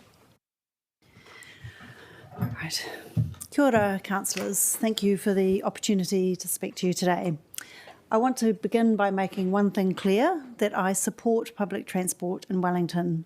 A range of functioning transport options is essential for our city. The question is not whether buses matter, it is whether this proposal is sufficiently robust, affordable and well evidenced to justify proceeding. In my view, it is not. This is a project with a marginal economic case, material disbenefits, delivery uncertainty and a reliance on optimistic assumptions. That should give councillors pause. The project's rationale rests on forecasts of growing bus demand, which is out of step with recent trends. Compared to 2019, overall patronage is broadly unchanged, and peak bus patronage is actually 6% lower. That matters. When a business case only just clears the threshold for viability, the assumptions underpinning it really matter. The BCR is 1.2 times. A mere $2.5 million increased costs would make it unviable. That is not a compelling margin of safety. A large share of the project's benefits come from faster bus journeys, yet the analysis excludes the additional walking time many passengers will face. about a third of the project's net benefits are simply from improved bus stops. If that is the case, could upgrading existing stops deliver many of the same benefits at a fraction of the cost and disruption? The economic case also relies on emission savings at a carbon price of $194 a tonne, walking-related health benefits and vehicle cost savings from drivers suddenly discovering shorter routes. In fact, nearly half of the net benefit depends on factors that are difficult to observe, measure or validate. The less certain the benefits, the more cautious you should be before committing ratepayers' funds. There is also a clear fiscal issue. The proposal removes 34 metered parks, and with it, Council loses an ongoing revenue stream. Adjusting for this factor alone, I believe, will reduce the BCR to 0.7 times. I'm concerned that the CapEx and OpEx assumptions understate the true costs. The project will shift increasingly heavy buses onto harbour quays, yet the cost estimates do not sufficiently reflect the long-term maintenance and renewal costs that will result. The business case needs to accommodate the full life cycle of the proposal. The project also imposes significant costs on other road users, with modelling estimates of over $100 million of costs borne by general traffic. That is a huge impost on residents, workers and businesses. Given the marginal BCR, that should raise serious questions about whether the benefits are sufficiently certain to justify that level of negative impacts. I am also concerned about the broader context. Council has a lot on its plate, a staggering 14 substantial projects and an additional 45 projects of over $1 million are already underway or planned. At the same time, your ratepayers are struggling. Against that backdrop, councillors should apply a much higher bar to discretionary spending. I note the Golden Mile project with a BCR of 1.8 was dropped based on the need to be fiscally responsible. Good governance is about prioritisation and discipline. It is about ensuring that scarce public capital is directed to projects where the benefits are clear, evidence is strong, and the likelihood of successful on-budget delivery is high. For these reasons, I respectfully ask councillors to defer this proposal and undertake 3 further steps. 1, update the business case to include all costs, foregone revenue, and ensure the assumptions are robust. 2, undertake a lane closure trial to get a true picture of the impact on travel times for the 80% of people in private vehicles. And 3, assess the project against the broader infrastructure program and cumulative burden on ratepayers. This is not an anti-public transport position, it is a pro-governance position. What Wellington needs from you right now is fiscal prudence, disciplined prioritisation and decisions grounded in evidence rather than optimism. Thank you. Thank you so much. Well utilised your time, and yeah, we don't have any question as well. Thank you for your submission. Thanks for your time. I have a hard copy if anyone wants a copy. You hand it to the Devon service and they will circulate it. Sure. Thank you, Lewis. And next we have Alex Dare from Cycle Wellington.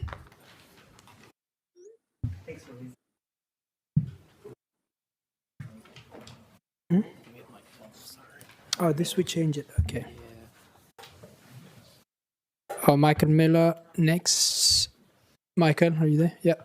Kia ora, Michael. You have 5 minutes as well, and that includes question time. The floor is yours. Thank you, Mr. Chair. I think I've actually got 10 minutes because I submitted on both projects. Give me a second to check with Dev.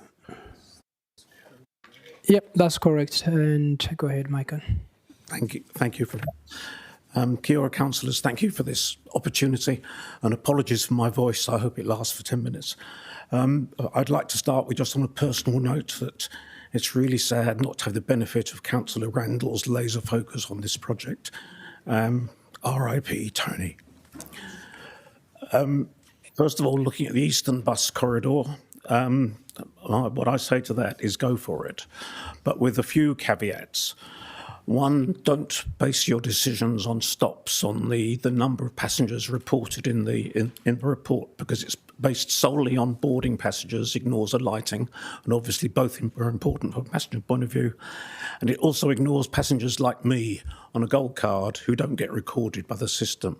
So the statistics are really incomplete, and that's actually relevant to two of the stops that are proposed for closure. The one on Rogatai Road outside Pack and Save, where a lot of people get off because it's the best stop if you're coming from the east to go to Kilbirnie shops. It saves going through the interchange and then having to cross the road back again.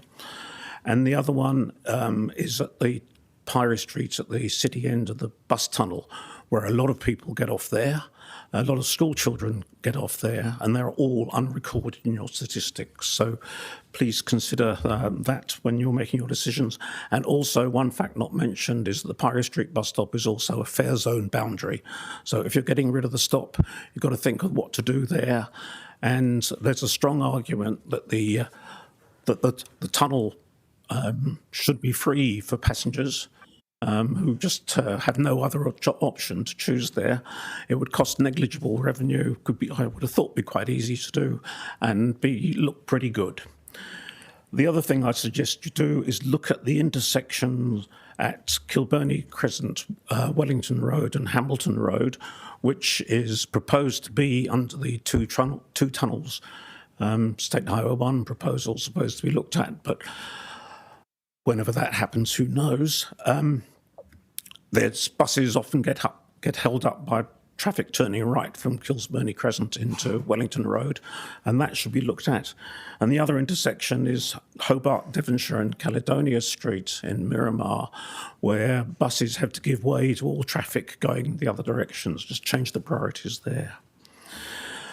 Looking at Harbour Quays, I've come from it from a different perspective from the previous submitter. I'm looking at it from a passenger perspective, and passenger is the word that hardly appears in your analysis. And without passengers, it's pointless. Passengers, well, pedestrians in general and passengers in particular are awkward sods, but you're relying on personal behaviour change, which is a very difficult thing to achieve. And at its heart, this proposal relies on passengers, at the time of walkers, using streets that do not offer the same level of cover as the Golden Mile. That's what your report says.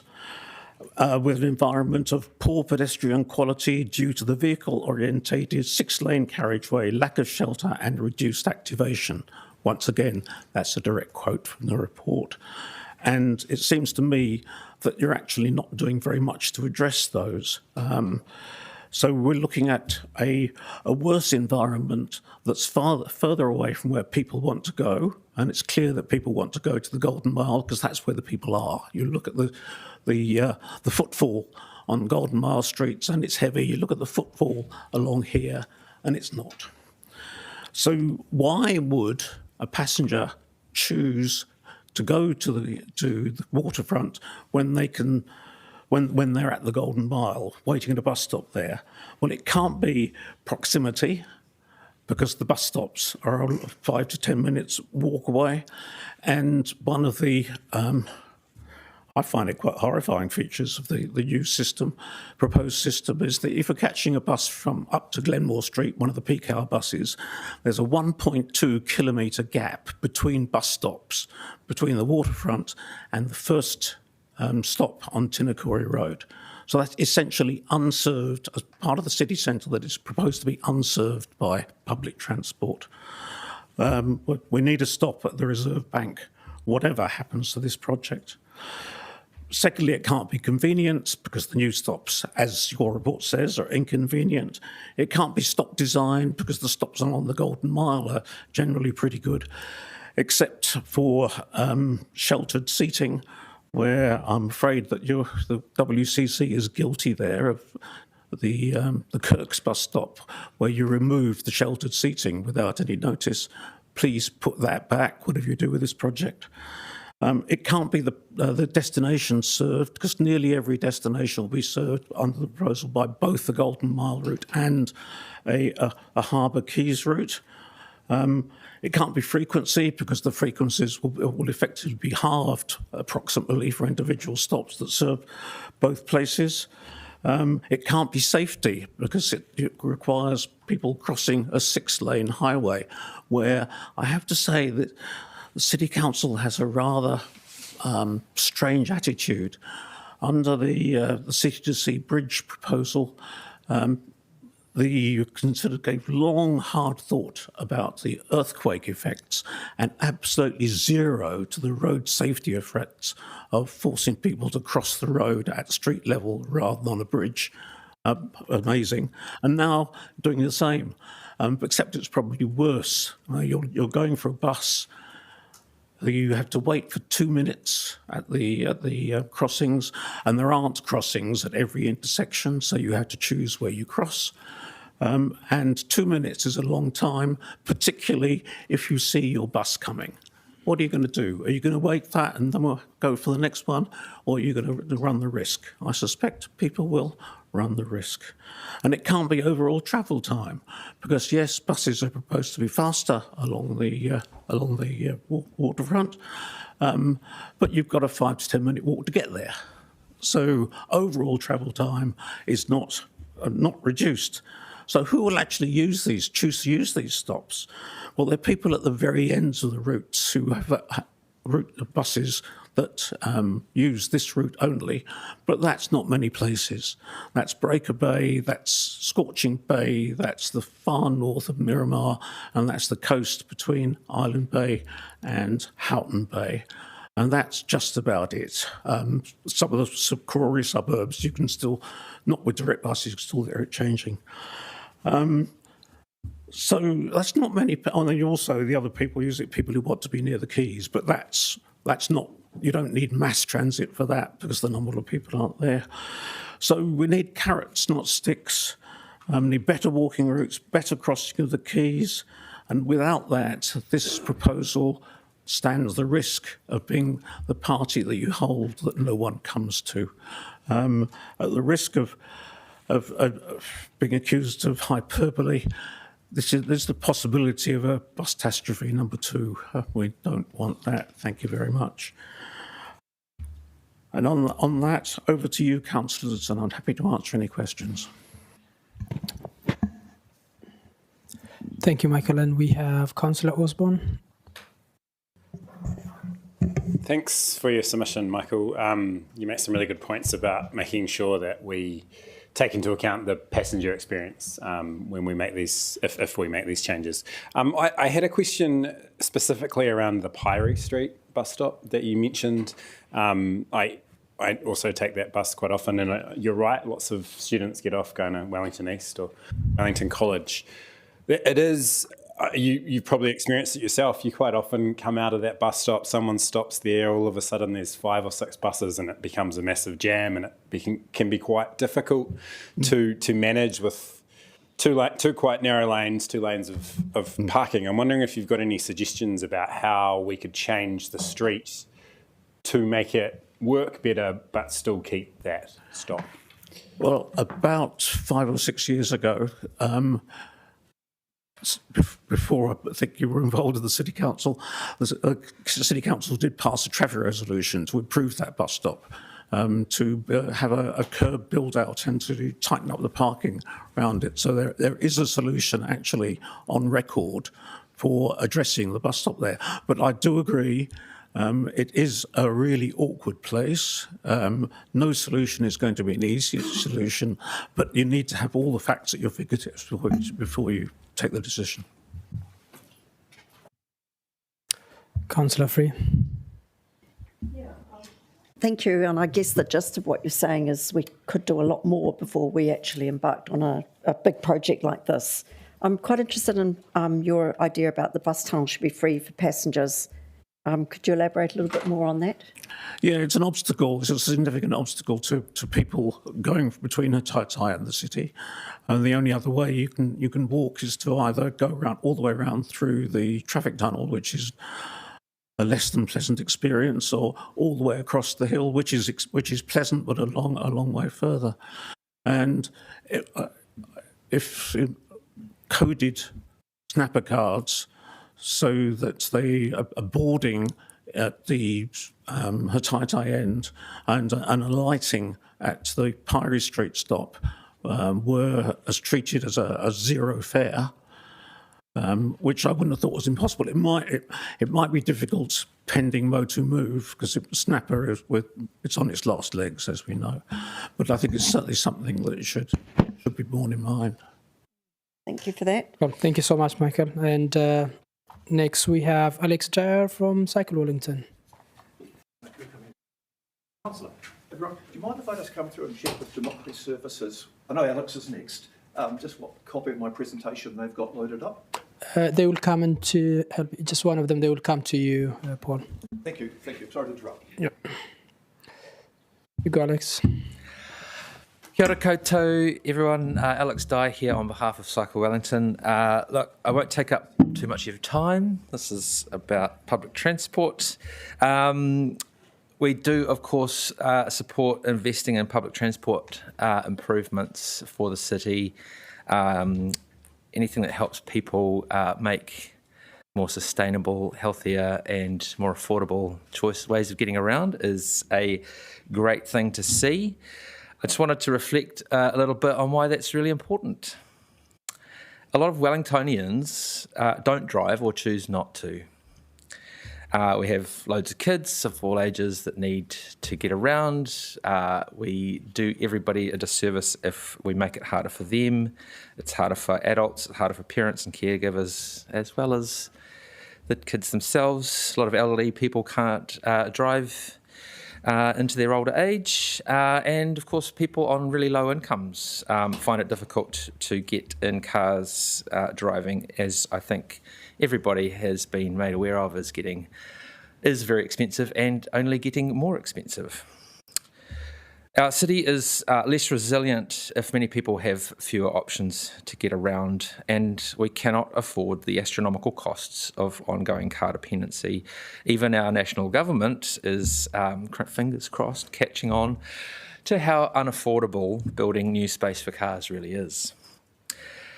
Forms of transport other than driving private cars can be much more affordable. Walking and cycling improvements can be delivered much faster than big roading projects. And we hear from the Infrastructure Commission as well that are calling for us as a country to be doing a much better with the space and the facilities that we already have and maintaining them better as well. So those are all some things to set the scene, I guess. I really just only have some extra feedback to offer to do with the space on the harbour quays. And I would just like to draw everybody's attention to, you might not have seen it, in the past council, Cycle Wellington developed a campaign called Quays Please, where we asked for a two-way cycleway in the space in question that is using a lot of the lane on the harbour side of the quays heading, for general traffic heading south. So if you haven't seen that, I would love for you to familiarise yourself. So the Bike Network program has been delivering some significant improvements for buses. So there's bus lanes, there's dedicated bus lanes, and several other places where the Bike Network projects have been rolled out. And we need projects like this one to, return the compliment and actually deliver for people on bikes as well. And I can't say that I see much accommodation for people on bikes in this project. And as I mentioned before, especially concerned about the little ambition for the Harbour Quays section of it, which we think would be much better used, some of that space at least. Not saying that having dedicated lanes for buses isn't a good thing. I would go further than the short time frame for them if you make them permanent times. And I just think that this project, especially on this area, is lacking in some ambition. So that's all I had to say today. Is there any questions? Councillor Rose. Hi, sorry, I'm Rose from Greater Wellington. I'm just Kia ora, visiting Rose. today.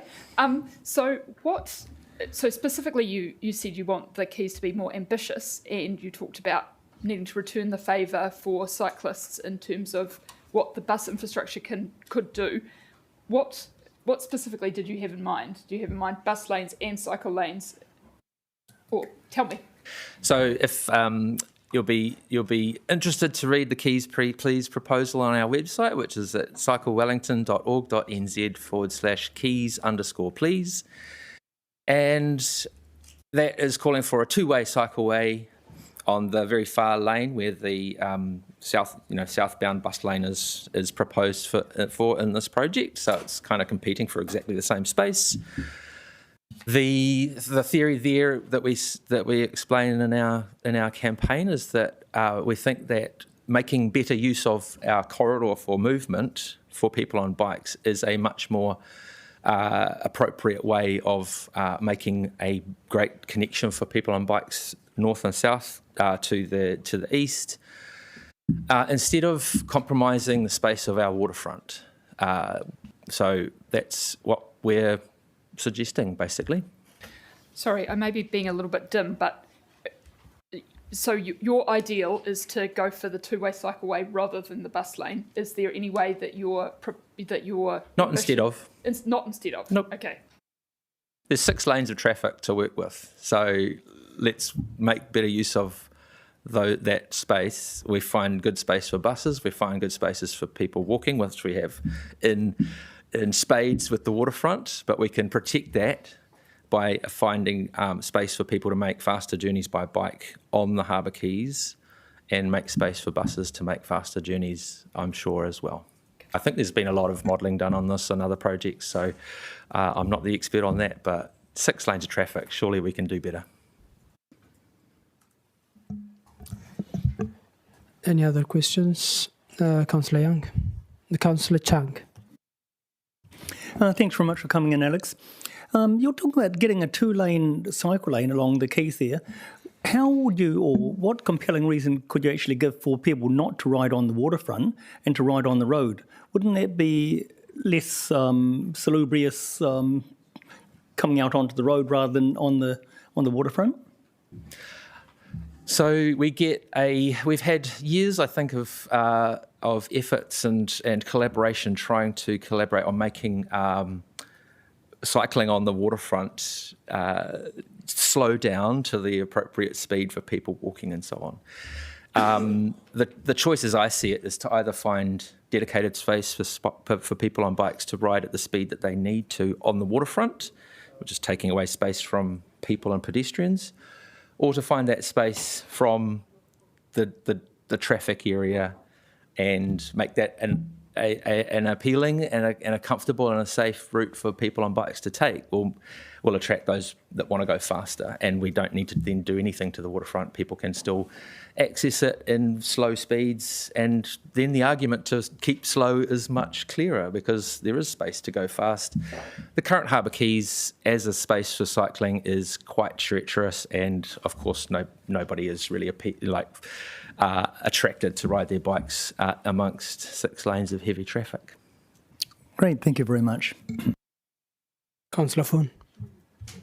Kia ora, Alex. Thanks for coming in. I guess just with the removal of the Golden Mile project, and now that we don't have we've got all the cycle lanes coming into the city, but we don't have the east-west, north-south connection squared up. In your view, the Harbour Quays, how does that solve any of those problems? Or do you have suggestions for another route that would work to help connect those? Yeah, well, I note that there was work going on cross-city connections from the north to the east and the south west, like Brooklyn Hill and Aro, and that's been stopped, as far as I'm aware. So I imagine there's a lot of work that's already gone into that. There are several options in terms of Featherston Street, Victoria Street, and connecting to the Harbour Quays. I think the Harbour Quays would present quite like it's what people do on bikes already. They like to get to the waterfront because it is a safe space. But if there was a really clear space to get around the harbour instead of weaving amongst people out enjoying the harbour, the waterfront space, that we can branch off that for getting to the south corner, like via Victoria Street. Going up Taranaki. Taranaki should have cycle lanes because it's just too wide a street. So there's lots of options if we join up to the Harbour Quays, I think. So they help connect all the corners of that could help more easily connect all the corners of the city to the north. Cool. Thank you, Alex. And yep, thanks for your time and your submission. For some of you might be wondering and not seeing Alex's name in Diligent, but it's in the run sheet. Alex is covering for James Burgess, so just to clarify that. And next we have Paul Ridley-Smith. Paul. I'll come through. I can do it from here. Yeah, you can have a seat. Yep.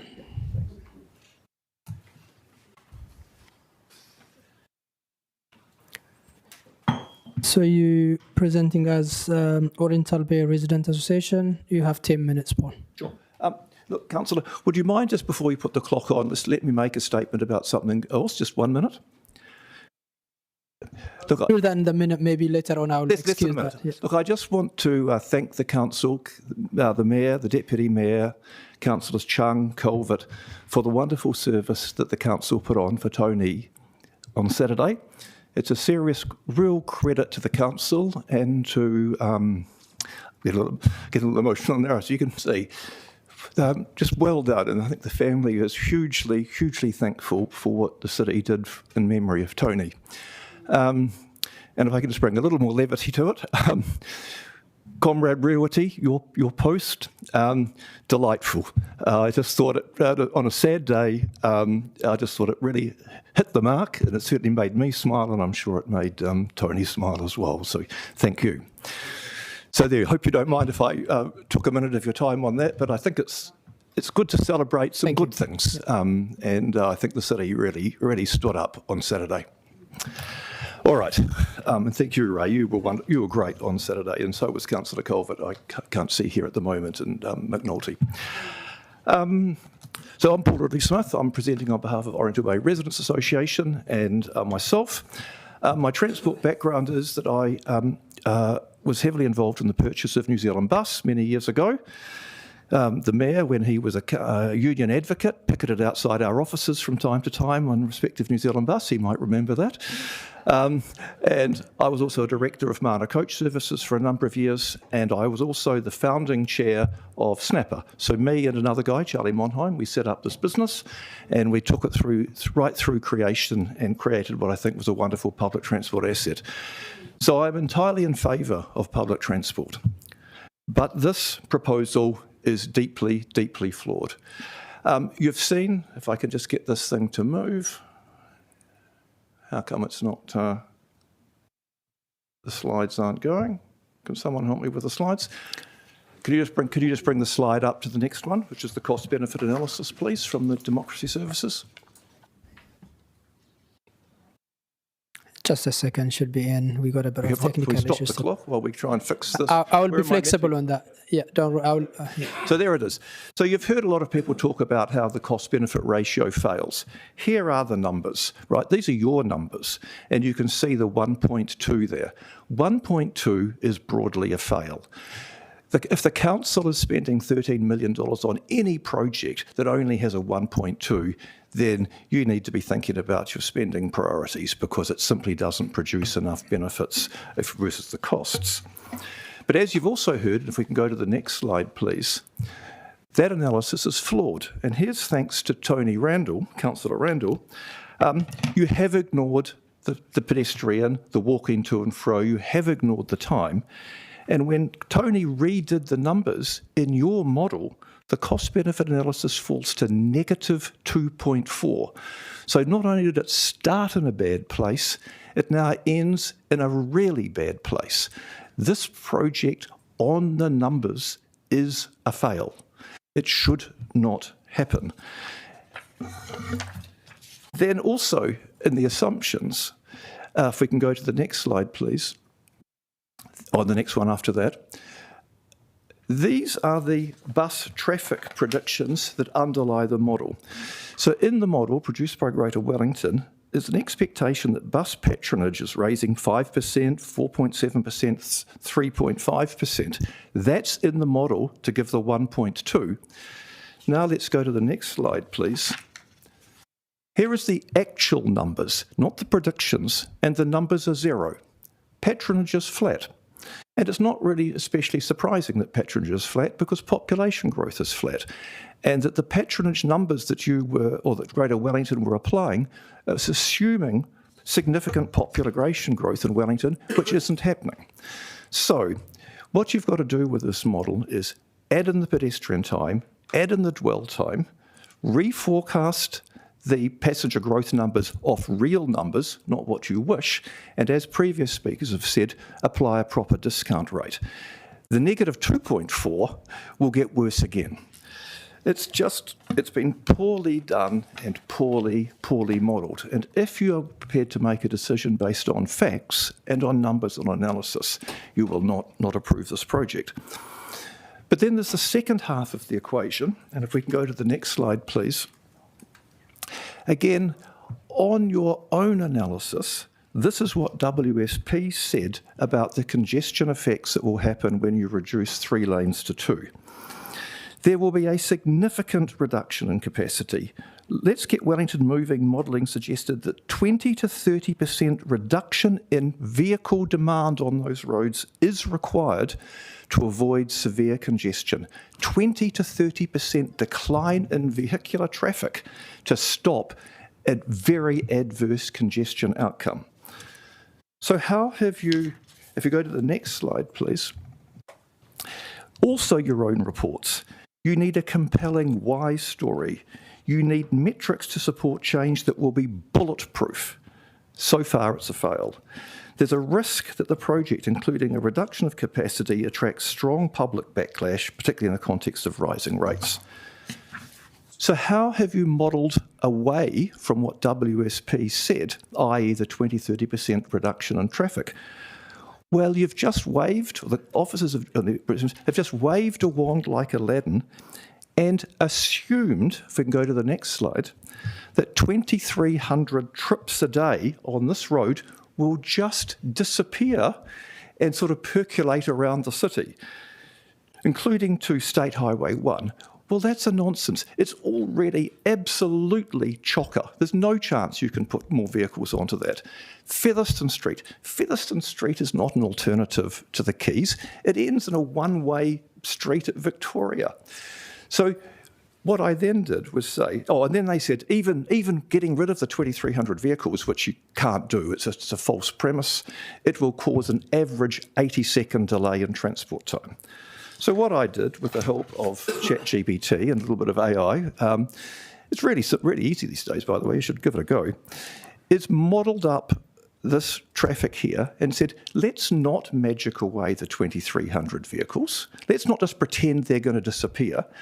What will then happen to the 80-second average time? Well, the 4-minute trip along here will go to 6 to 8 minutes. It's not 80 seconds, it's 200 to 300 seconds is the delay that will happen as a result of closing a lane there. But it gets worse than that. If we can go to the next slide, is what queuing theory tells you. It's like when queuing in the bank in the old days or queuing at airline counters. Once you reduce the capacity, small events cause a significant backlog. So what will happen is there's now a high risk that there'll be bad queue spillback, taking the journey time to 10 to 15 minutes. Not 4, 10 to 15 on a reasonably regular occasion, because that's what happens when you reduce 3 lanes to 2. So, to be honest, we all know that at a political level, we know the Greens are going to vote this through. We know that the centre-right is going to vote it against. Mayor Little, this is your Chris Laidlaw moment. Labor has got to decide, is it going to back this or is it not? And it will be on you and it will be on the Labor Party basically to make the call. Trust me, you do this, you will regret it. Happy to take questions for 2 minutes. Oh, by the way, one more point. The people who will actually suffer are your people. They're the nurses and the workers trying to get to the hospital on shift work. They're the people coming into town to work jobs at Harvey Norman and other such things. They are the ones who basically be caught in the gridlock, as well as the Oriental Bay residents as well, which is... Anyway, happy to answer questions. But this is a serious issue. Thank you, Paul. And do we have questions, councillors? Oh, Councillor Chang. Councillor Chang. Thanks very much, Paul. Much appreciated. In your extensive experience on traffic flows, have you experienced any situation where you're changing the number of lanes into a smaller number? So, like here, we're looking at 2 lanes into 3 lanes into 2 lanes as we head around into Wakefield Street. Are there any situations that you can recall or you know of that this has actually worked, and how did it actually work? Look, it's really simple.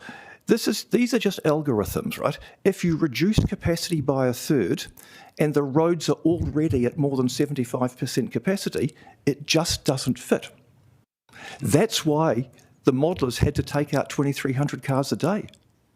In order to get the 80-second answer, they just had to assume cars wouldn't come at all. Now, by the way, that might happen. The 2,300 cars might disappear, but think of the economic consequences to Wellington. That's 2,300 people who aren't coming into work. They're not coming into shop. They're not coming in for to help the city. The city can't afford to drop 2,300 cars coming in each day. So these are just mathematical functions. So the numbers don't lie. Councillor Free?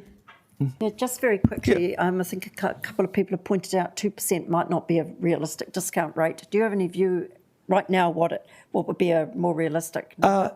Look, at least double, possibly triple. I mean, the cost of money is not 2%. Good luck if you can get a mortgage at 2%. You can't. It's double or triple, but look, you could take expert advice on that. Okay, thank you. We don't have any more questions, but thank you so much for your time. Thank you, Councillor, and thank you for letting me make that statement at the front. You can see that it was important to me, and also my wife also for her. Thank you. No, thank you. So I did have a question. You didn't see my hand. Councillor Young, and do you have... Okay, I will give you actually opportunity because you didn't ask any question today, but just make it quick. We don't have much time left. Okay. So sorry, the dog barking. Is that the question? Is that the question? No, he's making too much noise. I'll ask Paul privately. So, I think you better do that. Sorry, but I'm... No, she would ask you privately. So, yeah, she'll reach out to you, I think. So say again, I didn't hear that. She will reach out to you privately. That's what she said. I'm still not hearing you well. She said Nicola Young will reach out to you privately in the interest of transparency, no doubt. While we're here, Chair, just to correct the record, I know that this is a matter that is full of assumptions, but one thing we can't assume is things that didn't happen. So just for the record, I've not been involved in any protests against NZ Bus. Well, actually, I remember coming out and buying you and your processor some cups of coffee. So you remember wrongly, Paul. Yep. Okay. Anyway, it was more for humorous recounting. Yeah. Okay. Yep. Thank you, Paul. Thank you. Yep. Next, we have John Boyd.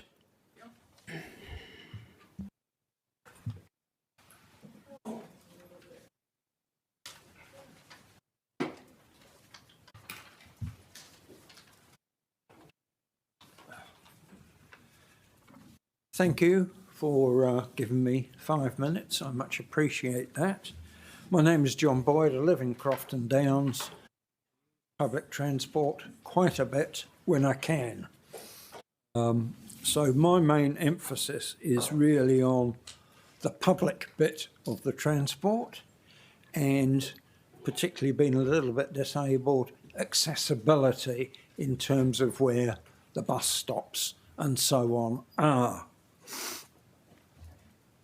I mean, it strikes me that calling on previous research with assumptions about the Golden Mile, which were then in place, and also in terms of cycle lanes, which I think expectations have been reduced in terms of what is achievable.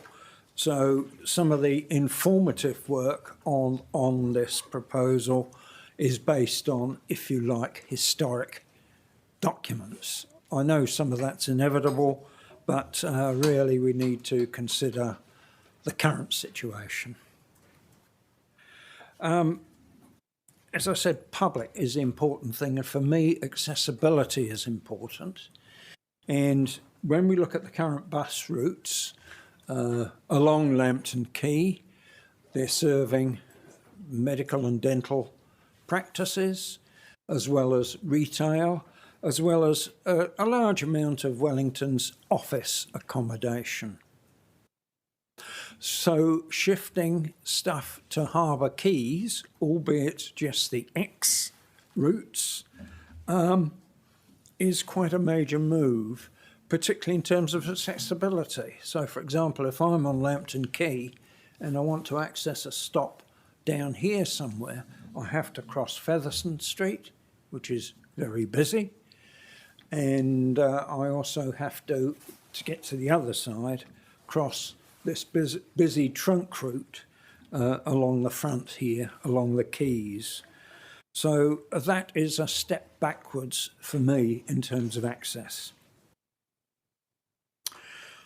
I was also wondering, in terms of consultation, whether the current passengers on the X routes have been consulted on this, because I would have thought that could be fairly important. It might just be a questionnaire they could pop into a box available on, you know, buses concerned, just to suss out their preferences for what's to come. I think it's, in particular, the airport bus, shunting it down the front there really is not a goer. A lot of people will use the airport bus to get to hotels, a lot of which are situated in terms of access from Courtney Place along Lambton Quay. So it's a bit daft to shove it along the quays where there isn't much in the way of like accommodation for visitors to Wellington. I mean, I can see sense in perhaps there being better accessibility for people who wish to take public transport to Te Papa and to the convention centre.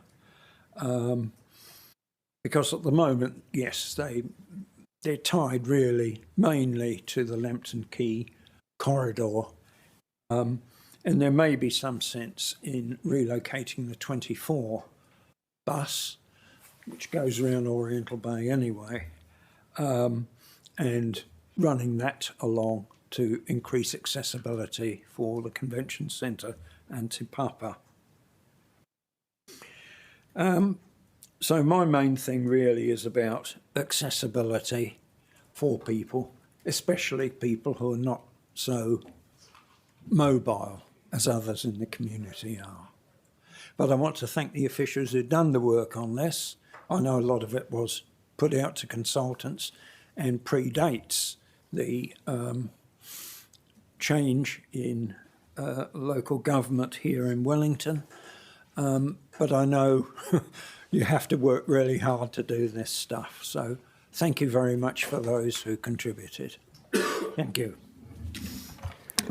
Thank you, John. Really appreciate it. Any question, councillors? No. And your submission was clear. Oh, Councillor Free, you have, okay. Just a clarification. Yep. Were you suggesting that maybe we could do a trial of running or just change the 24 route Well, just to see what happened? That's just An idea. an idea, and I don't know how feasible that is. Once again, it would certainly coming into town, it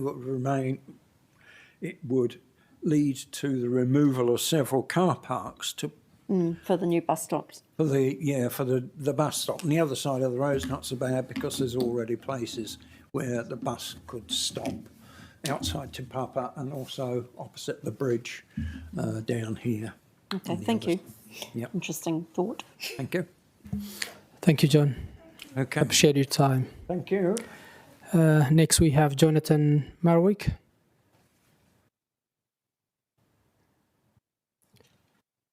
Kia ora, Jonathan, and you have 5 minutes that included in the question. Good to see you again.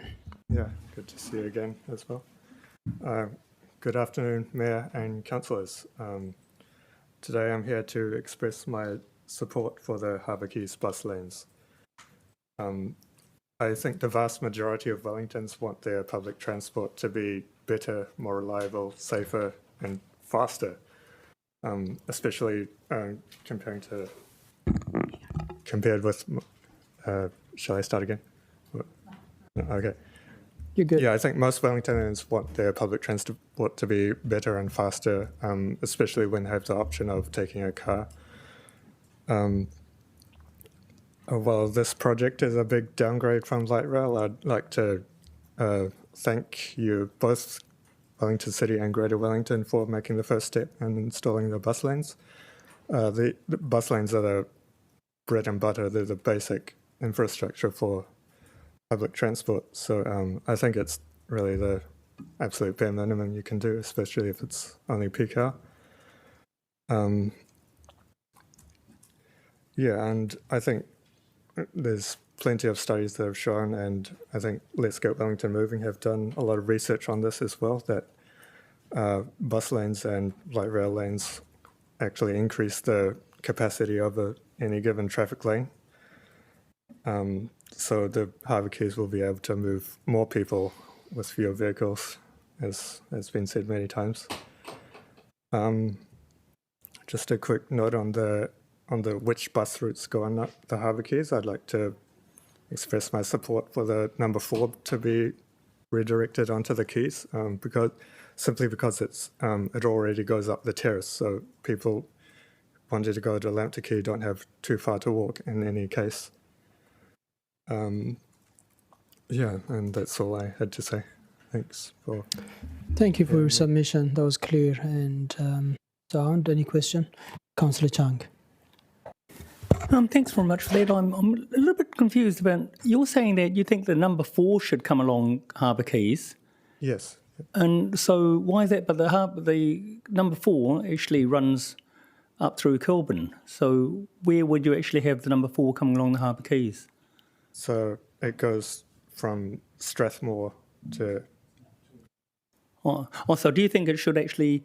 it should come from Strathmore, out the eastern suburbs, and then perhaps up onto the terrace that way? Would that be better than avoiding the whole of the central city completely? So would that be better? Right now it goes from Strathmore to the Golden Mile and then up the terrace. I'm just saying it should divert. Instead of going left to Courtney Place, it should go onto the Harbour Quays and then up to the terrace. I think Jonathan is right. Thank you. Thank you, Jonathan. You're right. Yeah, your point is clear. Any other questions? No, thank you so much, Jonathan. Yeah. Who's next? Do we have Gerard here? Gerard, you are next.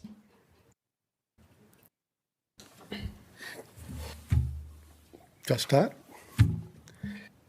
Kia ora, I'm Gerald. Talk to the drivers. If you want advocates for better bus services, it's the drivers. I'm all for change that increases efficiency of service delivery. But the most obvious design fault to me was the Darlington Road terminus.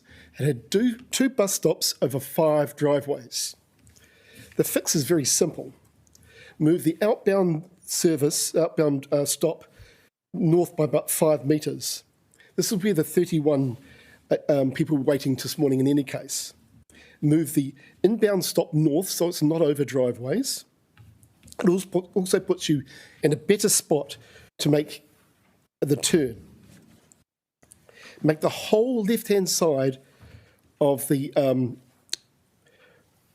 island bus parking only, and put 3 residence parks as a trade-off onto the island. This is also a health and safety issue. If you can't park, you can't use the toilet.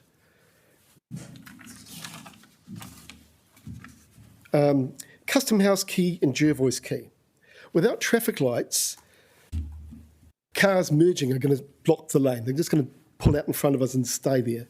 So one option, or if they won't pull out, the traffic's going to build up Willow Street and stop buses as well. So you need some lights so people can get out of there.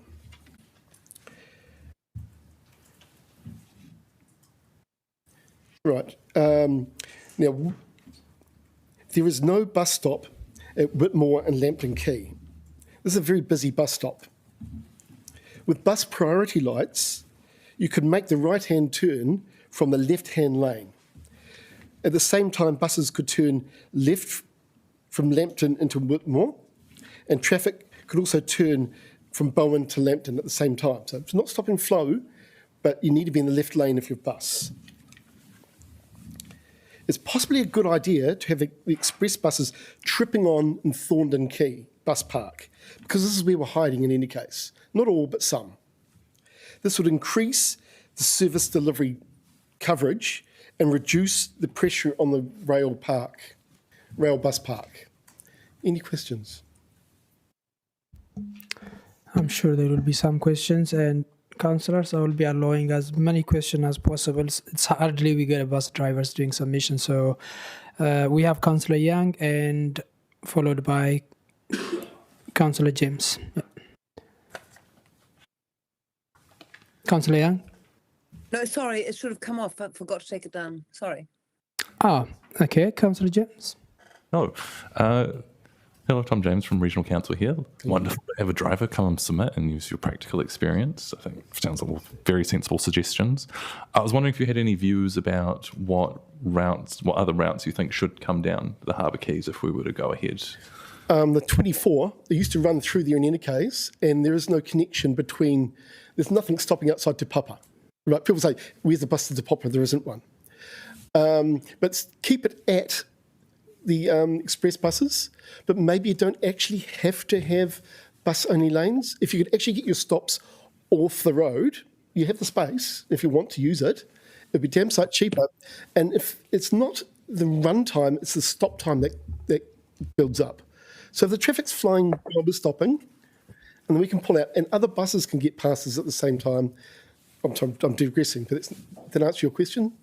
Yep. Sorry. Thank you, Mayor Little. Thanks, Gerald. Just on the suggestion that's on the screen there, I'm just trying to clarify. You've got that intersection with Brandon Street and is it Custom House Quay or Jervois Quay that goes there. That's also controlling people leaving the TSB Centre car park and all that sort of stuff, who are crossing the multiple lanes of traffic. So going back to that area at where it intersects with the Custom House Quay, just north of Panama Street, you've got their lights in there. So would you have a set of lights there plus the set of lights at the intersection with Brandon Street? Yes, that'll have to be timed. So you stop the traffic there and everyone can get out of Custom House Quay. Otherwise, I know this from trying to pull into Brandon Street.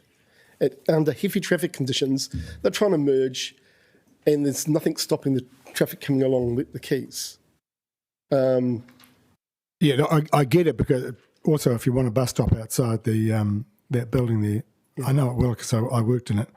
There's a lot then going on in that area, but the traffic lights required to control all that will be quite sophisticated, I would have thought. But that's beyond my. Yeah. Councillor Osborne. Thanks, Gerald, for coming in with the the practical know-how of how the buses actually operate. You started speaking about Darlington Road up in Miramar North. Yes. Did you have a map of that as well? I thought that'd been sent through. Okay. Obviously, it's very crude. Sure. Done for phone. There we go. Yes. Oh, yeah, there we go. That's very, very crude, but yes. You could just really, it was difficult to follow without the map. Yes, right. Okay, start at the beginning. So the bottom down here, we're basically, that's a map. Now, what you really need to do when you've got time is to put that onto Google Maps. You understand that the exit bus stop, the one at the bottom, that needs to be moved up to where I put it from where the bus stop shows, because that's over a driveway. Well, your new plan shows it to be even further back, assuming for the bendy buses, that's covering 2 driveways. And the one at the top, the left-hand side of the D, I suppose you want to call it, that's only really for stopping buses. So that's when you terminate. So there's a difference between a bus stop and a bus park. So that's where you roll on up and then you let people off. So that's also for the 31X, the 18, the 2, the other school buses. From there, we need to move around to park our buses and leave, and then move up to that spot. There can be at any time up to 5, 6 buses there, because we come in and out of service, we do lots of things. Does that answer your question? Not really. It's very crude, but it's very crude. Anyway, any other questions, or that's? We have more questions from Councillor Free. Yeah, so I was going to ask about whether the driveways mattered if you actually got the bus parks, but you were saying there could be 5 or buses, so you would still prefer, you'd ideally like the parks and also the stops not to be over driveways. Yes, I make a very distinction. There's bus stops and there's bus parks. Yep, no, I understood that. And so the person at the end needs to be the guy that's about tripping on and leaving. So he's top of the queue. But also you need to park if you've got 10 minutes. So there's other buses that will come up to the terminating stop at the left-hand side up here. But he may have to, just like I did this morning, I finished on a 18 and then you're doing 31, which is around the corner. So I need to get out. So also traffic needs to move. I see. And so moving the cars is a trade-off. Yeah, I see. I also wanted to ask you, we've heard a little bit from some other submitters about the stop signs on Caledonia Street versus Hobart Street. Yes. Do you have a view, because at the moment the buses do have to do the stop because the stops are controlling Hobart Street. Yes. Do you have a view that it'll be better to move those stops to the Caledonia Street, which would mean I'm just I'll have to bring up the maps. Haven't thought. Oh, sorry. Yeah, I know. No view at this stage until I look into it further. Thank you. Thank you, Gerard. I think that's very helpful. We really appreciate your time. Thank you. Thank you. Next, we have Thomas Brand from Blind Citizen New Zealand.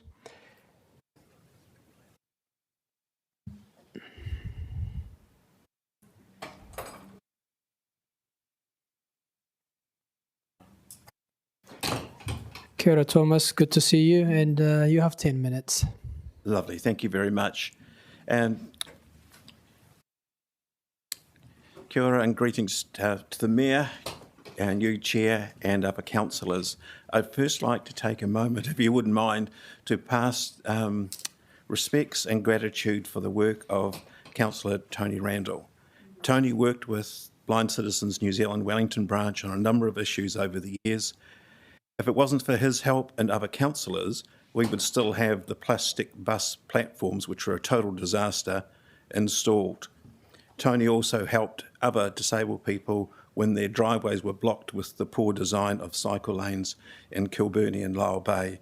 So really appreciated the words on Saturday at Tony's service from those who were there. Thank you. Blind Citizens New Zealand Wellington branch, while we support in principle having better public transport, obviously, transport that is quick, easy, and has an accessible journey from woe to go, not just from the door of the bus and when you get off the bus, but the rest of the journey. Unfortunately, or fortunately, we walked the route that is planned with CCS Disability Action as part of a review they were doing, and it's not an accessible journey. Crossing 6 lanes of traffic, footpaths that are in poor condition, limited shelter between Lambton Quay and the Quays. Who would really want to walk that on a wet and windy Wellington day? I certainly wouldn't, and I don't think a lot of other passengers would either. The time that is meant to be saved, you would be spending that time, if not more, in walking between one quay and the other.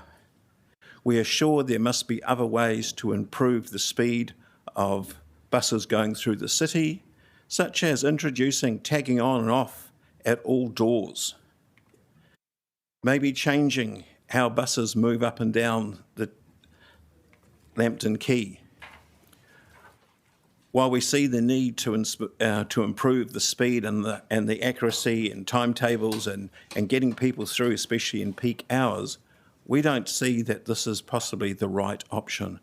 Greater Wellington did some work some years ago on a rapid transit system, which was going to have the 2 lanes running down the Featherston side of the quays. That was a much better option in the sense that one didn't have to try and cross 6 lanes to get to the other side. The shelters, if you can call them shelters, on the Te Papa side of the quays, there is very little shelter. You're basically sheltering under the awning or veranda of a shop.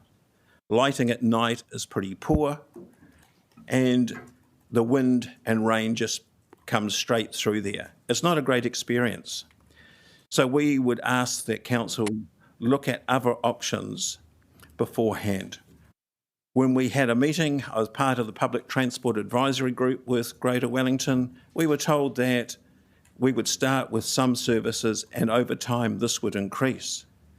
The more services that move away from the quay, such as if half the buses number 2 move from Lambton Quay to the quays, that would mean that people would have twice the wait unless they wanted to brave the weather and walk from one quay to the other. We are sure that there are more options, like some of the ones we've heard this afternoon, that could improve services along the quays, speed up services, and make getting the bus a real pleasure for many of us.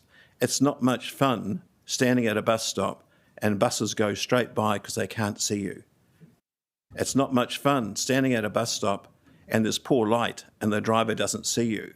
I can't see the buses coming, and if the drivers can't see me, then they're not going to stop. So I think we need to do more. If this goes ahead, we need to do more to ensure that the footpaths, shelter, lighting is much more improved than what it is at the moment. When we raised such questions at an earlier discussion, we were told there was very limited budget to make this proposal work. Doing it on a limited budget isn't going to make it a great experience at all. I use public transport as much as I can, but I wouldn't use the quays unless I was guaranteed that there was going to be shelter, good lighting, and the journey from the quays to Lambton Quay or vice versa was going to be one that was, for a better word, enjoyable. I don't want to fall over potholes in the footpath or broken footpaths or fall down curb ramps because they haven't been designed correctly, or wait in the middle of the quays trying to cross them in the pouring rain. So I would urge that we look at, if this is a done deal, then we should be looking at how we can improve the infrastructure to make it a better experience for passengers. Thank you. Happy to take any questions. Thank you, Thomas. We have one question from Councillor Chang. Thanks very much, Brian. Appreciate you coming in, and I share your thoughts on Tony, so I share your commiseration at this time.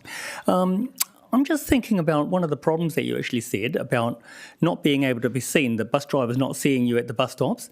Do you think if we thought about something like maybe put a bus stopping signal inside the shelter where you can press the button, people standing inside the shelter can press the button and there'll be a light above so that the bus driver can actually see that there's someone in the shelter? Do you think something like that would work? It certainly could assist. I'm not sure how drivers would feel because we know how much damage some people do to pedestrian crossings at night when they kick the buttons and break the buttons on pedestrian crossings. I can imagine there'll be some people on the way home will press the button every time they get to a shelter and then run away and the bus will pull up and there'll be no one there. So I think it's a great idea. I would love to see something like that introduced that would be accessible for everyone. And because it's not just people like myself who can't see buses coming, on a cold night when the windows start to fog up in some of the shelters, most people won't see a bus coming until it's gone. People had concerns about audio announcements on buses, but it's a lot of people on the double deckers when the windows fog up at night who can't see where they're going, can look at the map and can hear the audio announcements. And so any of those sorts of benefits more than just the blind and low vision communities. Thank you so much, Thomas, and good submission. It's always lovely seeing your advocacy for the community as well.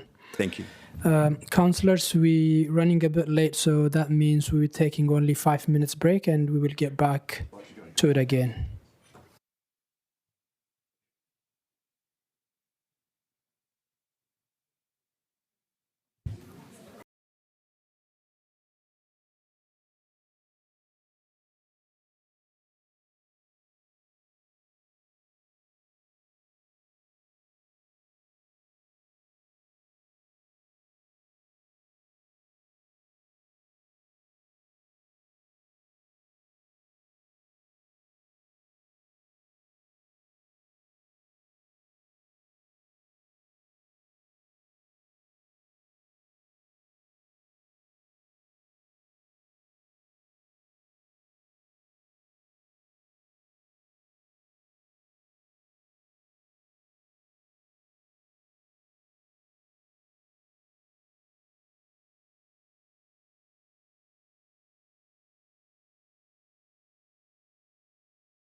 Welcome back. Next, we have Bruce McCall.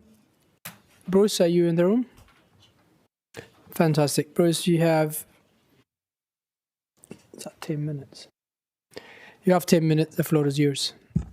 Thank you very much. Your Worship, the Mayor, councillors, I have a great fear that we might be launching our own version of the Titanic. While it seems a great idea, it may sink all around us, taking lots of money and lots of frustration with it.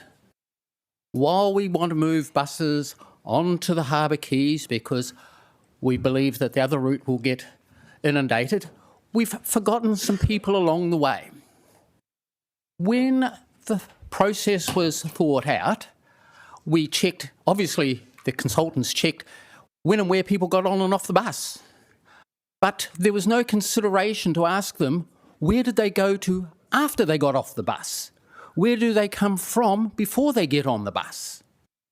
A travel survey needs to be completed when we undertake public transport changes such as this, because a good travel survey could also indicate where it might generate new passengers to the service. Unfortunately, as we've heard already, the failure seems likely to happen because after 6 months, there'll be very few people using the express routes because it is more convenient to wait on the current routes in the quays. It's more convenient to get off. It won't take them as much time to get to or from the bus to their place of work or meetings or other events that they're going to.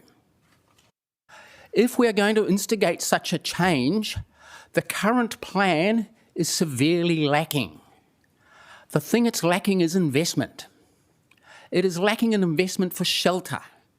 The plan shows inadequate shelters at the bus stops because for the amount of shelter proposed, the numbers getting on and off the bus won't be sheltered at all. We know how changeable our weather is. We know that even in the summertime, we want people out of the direct sunlight at times. So the shelters need improving. Shelter getting people to and from would need to be improved. And that means shelter at crossing points on the road and even across the crossing points. At the moment, our harbour quays are motor vehicle prioritised. No argument about that. However, we are now going to need to make them pedestrian prioritised. This does not mean, we're looking after pedestrians because we've got some traffic lights where they cross at. It means changing the cycle because the pedestrian needs to know that when they press the button for the traffic light, that it will change quickly. We go down to outside the hospital and I watch people who press the button and get bored after 30 seconds and so run across the road because they're waiting too long. The same will happen here. In fact, when I went to one of your public meetings with the consultants who were working this project, one of the people on the team admitted to zigzagging across the lanes of traffic to get somewhere quickly. And he too admitted that he would do that to catch the bus because people will be going, my bus is coming, I've got to get across. We have to make, if we're going to do this, we've got to have adequate shelter. We've got to have adequate shelter and on the way there, we have to have pedestrian access prioritised across the quays. And as soon as we say that, the motoring public will be horrified. They'll be horrified enough as it is with one lane being taken out during operational. That then causes problems and confusion later. I see it every day as a driving instructor, watching people negotiate, or should I say poorly negotiate, multiple lanes, bus lanes, etc., where they don't know what they're doing, where they're meant to cross the bus lane for turning, etc. We already have bus lanes which are so poorly planned in parts of the city where the bus moves out and has to cross other traffic lanes to make its progress. If we're going to do this, we've got to look for gold standard so that we create the gains you want. At the moment, it's not going to create the gains.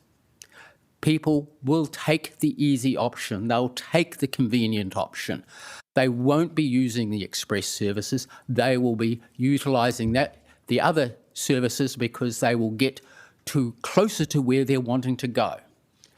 Any gain that it is made in time-wise for the bus will be quickly lost when trying to get to where they're going.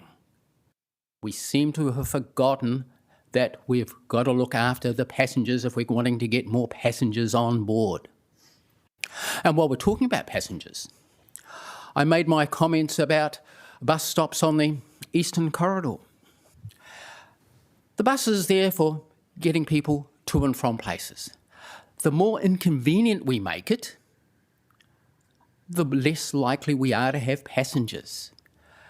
We already have people who drive to bus stops because it's the most convenient way to get there. We eliminate bus stops where people drive to, they'll be driving to another bus stop, or heaven forbid, they're in the car, they'll continue on to the end of their journey in the car. We're not solving a problem, we're helping create or build another one. The first step for this whole project, in my view, seems to have been missing, was a good travel survey. Where do people come from? Where do they go? That's going to be the telling point, because most people do not work super close to the proposed route. They're further away. So whilst on a traffic movement position, it looks a good idea on paper. It looks a good idea in the future. However, I see it as not working. Thank you. Thank you. Good submission, and we don't have any questions, so thank you. Thanks for your time. Thank you very much. I don't think so. Susan is in the room. So we go to Simon and Charlie. Are you in the room? Fantastic. Simon and Charlie, you got 10 minutes on behalf of Cycling Action Network. Good afternoon. It's an honour to be here. My name is Charlie Gibson Scarlett. I'm currently in Year 13 at Scots College, and I think it's also quite cool to see the democracy I learn about in school in action. I stand here today as a student, but also advocating for my other students and my community. For you see, I've lived in the eastern suburbs my entire life, coming up in Kilbirnie, and now I've moved to Strathmore. And one thing that I've noticed is along this eastern bus corridor, coming out of the tunnel onto Broadway is a huge, huge issue. It's dangerous. It's so dangerous that my parents refused to let me cycle to school in the mornings and after school growing up. Now, having moved to Strathmore, I see myself looking at my community, not just the students at my school, but the students going to Rongotai or going from Seatoun into the town, faced with the same challenge. And as a prefect, I also feel the responsibility, not just within my school hours, but outside, to actually say something and do something about it. And it's not just this danger that I've sort of had to come and live with now, it's a danger that's about to become amplified with the new bus depot that's up on the screen now, that's being planned and put into place at the moment. This very intersection is extremely awkward and difficult to navigate for pedestrians, cyclists, and young children. Buses are intimidating and they're unpredictable. And sometimes the bus drivers can be a little aggressive at times. This is going to become more dangerous with the increased traffic from over 200 buses, drivers, and support staff daily. Now, I'd like to just contrast the ease and the infrastructure that is on the Rongotai side of the airport tunnel. The cycle lanes are wide and safe and distinct, and you can ride to Lower Hutt on that one cycleway. But then why does it stop? Why does it stop when you get through to the airport side, to the Strathmore side? You're cutting off Seatoun and Miramar and the Strathmore Park community. And I think that's the biggest issue I have, because the eastern suburbs are quite or almost possibly the coolest part of Wellington. You have everything that you need to have. You have everything that you need to have an awesome childhood. Sports centres, the akutangi, a library, a pool, outdoor fields, everything. But the role that this intersection plays in having a safe and commutable opportunity for students, children and pedestrians is paramount. And I'm not saying that buses aren't important, but we can't forget the age-old route and option of cycling, which has the added independence, sustainability and the well-being benefit for students and children.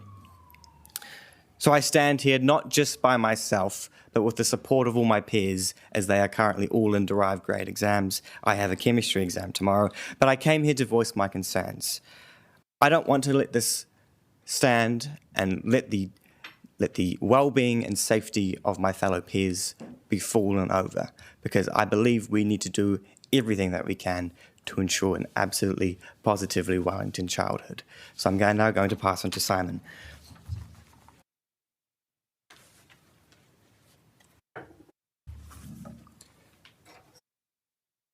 Ladies and gentlemen, thank you for your time.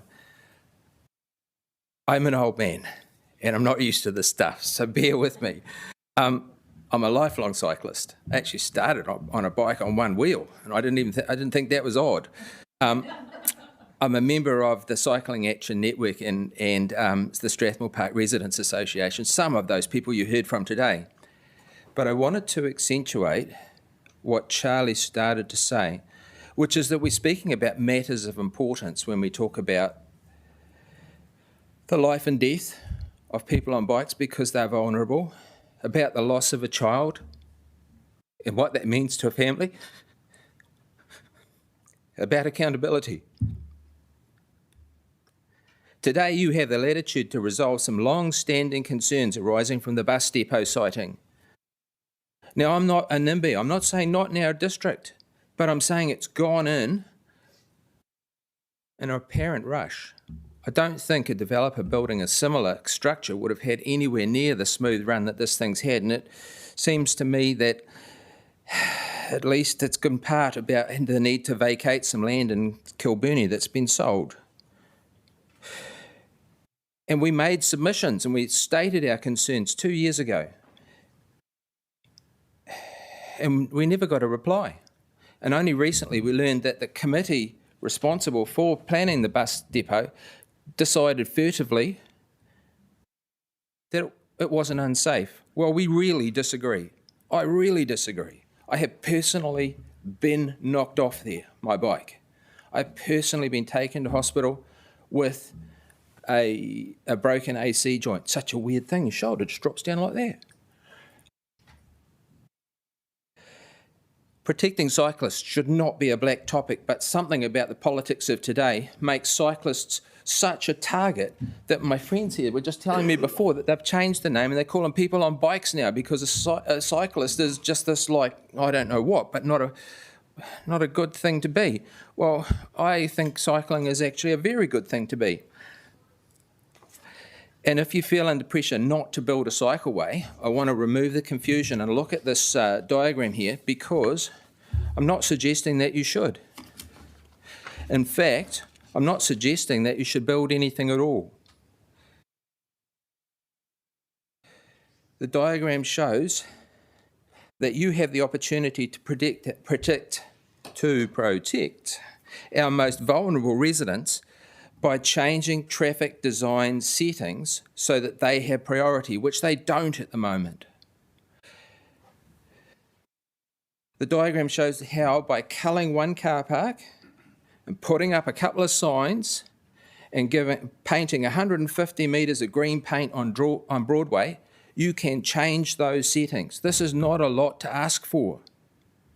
And by changing the settings, what it will mean is that when a cyclist comes up to the crossing, and you will see there is a crossing on the, I'm going to say the right-hand side. When they come up to that, if it's designated as a cycle crossing, so you put a green strip on it, it's a cycle crossing. If it's designated as that, then they're allowed to ride over. Otherwise, they have to dismount, they have to push their bike. Cars know that. They're so rude and horrid. By painting a green line down past the bus, the entry exit to the bus depot, you make a statement as to the priority there, and this will make a huge difference. Yes, it would be fantastic to get a cycleway at Gold Seal all the way to Seatoon, but right now we're looking at a really bad situation that's going to get a lot worse, and a small amount, just 150 metres of that major cycleway being advanced ahead of the overall schedule. Signs, paint. It'll be done. Revising these settings might have some impact on extreme and irresponsible drivers, but actually, it's you and me that I'm aiming at. Because in the hustle and bustle of getting to work and kids and the dog in the back of the car and all those things, we need to be reminded. We need a signalling that tells us this is an area of heightened risk and that we need to take extra care and pay attention. Your actions could change that for very little cost, and that will make a difference. And I'm asking you to take courage and to do the right thing and add this to the schedule of work. It's not a lot. You can reverse the current signs, and they're kind of ridiculous, really. They tell cyclists and pedestrians and scooter commuters to look out for trucks, and soon that'll be buses. Well, isn't that backwards? I mean, we accept those things. You hear them. It's backwards. It ought to be telling vehicles to look out for pedestrians and cyclists and scooter commuters. I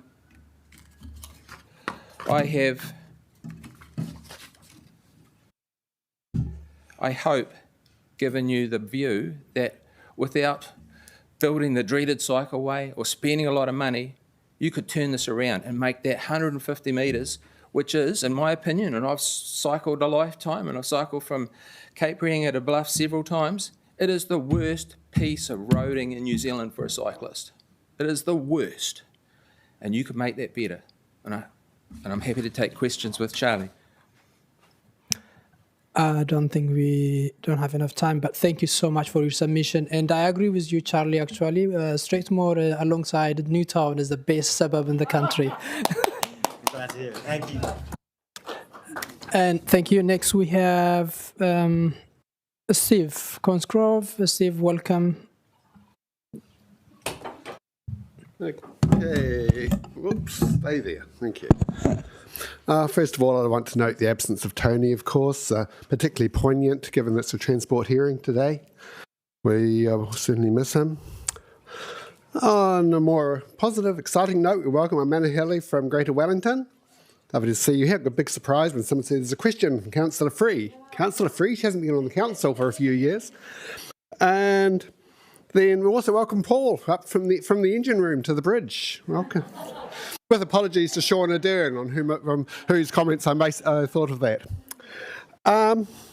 My concern here today, and the reason I believe the bus spine along here is very critical, is the number of people on the waterfront. On the waterfront, you have pedestrians, you have joggers, you have skaters, you have rollerbladers, skateboarders, scooterers, bike peddlers, electric scooters, and bikes.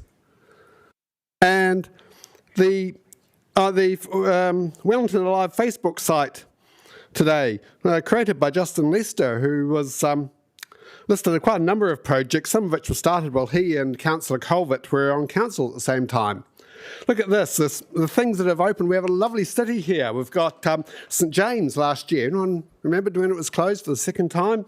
We opened Takina. We opened Miao Nui. Yeah, great, sounds great. Beck Ring is playing there next month. Or was it the month after? James Smith's car park reopened. Yay, car parking. And we've got the one across the road, but that's another whole story. We've got Molesworth Street. You've got the nice new buildings there. You've got the National Library now has a whole new arrangement to make viewing of our history of New Zealand that much easier. I'd recommend going down there sometime, learn about the new reading rooms. That's great, combining National Library and archives. You've got Te Matapihi, Tiko Onui, our central library. That is beautiful.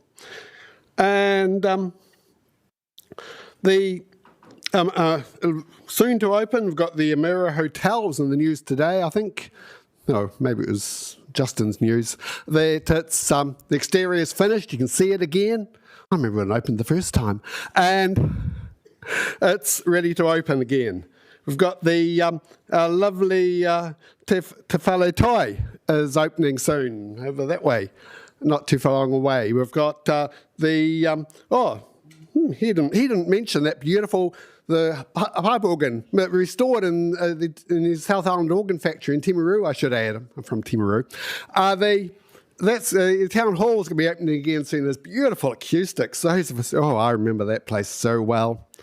And what else is there on the list? Oh, it was on the list. Oh, Reading Cinemas. That's the other one that Wellington Alive listed. There's so much going on. But getting between them is shit. Honestly.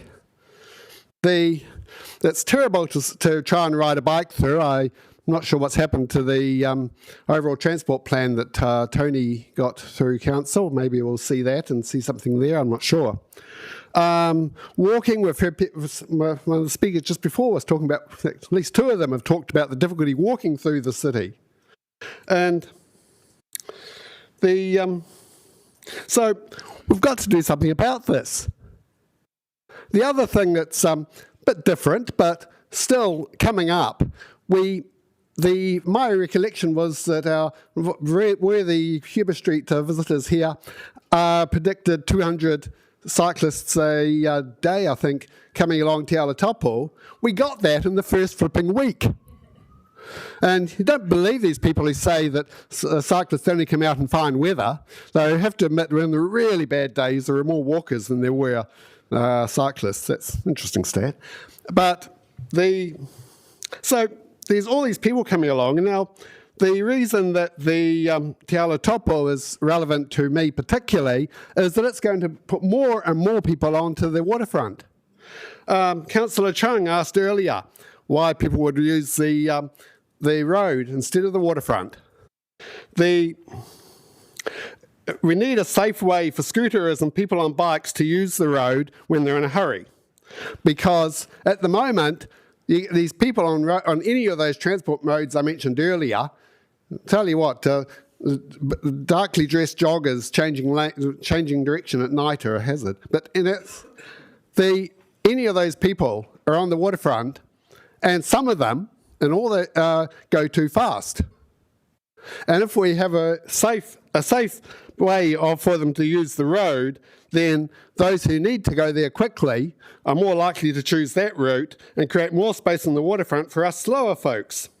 Alex introduced Cycle Wellington's Keys Please campaign, and a 24/7 bus lane down that road would be an interesting compromise. It would benefit cyclists a lot. It would benefit waterfront users who are not on bikes, and it would benefit bus users. The modelling, we need to look at the modelling for, then transport modelling is not my area, I guess that's why Paul's here. It seems to me to be a great way forward. There's always lots of reasons for doing nothing.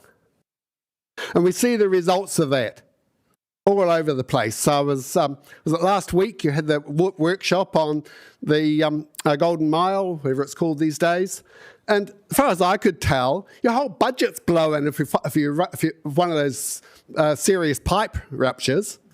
The council officer was saying you don't dig things. Well, sorry, but we've got some very old pipes. Sure, they're not on the critical list. That's only because others are worse. But one of those pipes could rupture, and if it comes out of that $40 million you've allocated for that project, then not much left. So we've got to keep on moving forward. We can't kick things down the road forever. There is a lot of people coming into the city, and you've got to accommodate them. Thank you. Thank you, Steve. Really appreciate your submission, and we don't have any question. We're running a bit late as well. Councillor Free, Okay. So just to summarise then, you're in favour of both? Because I see you were down as submitting on the HQ and Eastern Bus Corridor. Yes. You're broadly in favour of both? Yes, absolutely. I've got friends who live out that way, and they are told It's a very colourful presentation, but I think we've got the message. Yes. Thank you. Thank you, Steve. Good submission. Really appreciate your presence as well. Next, we have Ian Pike on behalf of Fale Malay Trust.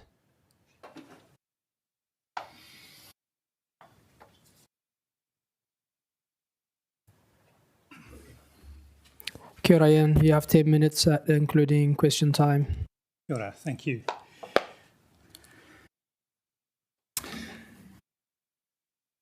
Right, thank you very much, and thank you for the opportunity to speak to you this afternoon. My name is Ian Pike, and I'm the Executive Director of the Fale Malay project, and I'm speaking today on behalf of the Fale Malay Trust. For those of you who are not completely aware of what that might be, the Fale Malay is the development of a Pacific Cultural Centre, actually right there, where the car park, the Wilson's car park, is here, and so from this building you'll be able to see the Fale in all its glory upon its completion.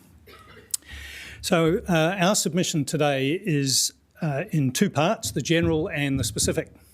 First of all, the general. Our submission is in general support of the Harbour Quays project, the bus lane project. Why?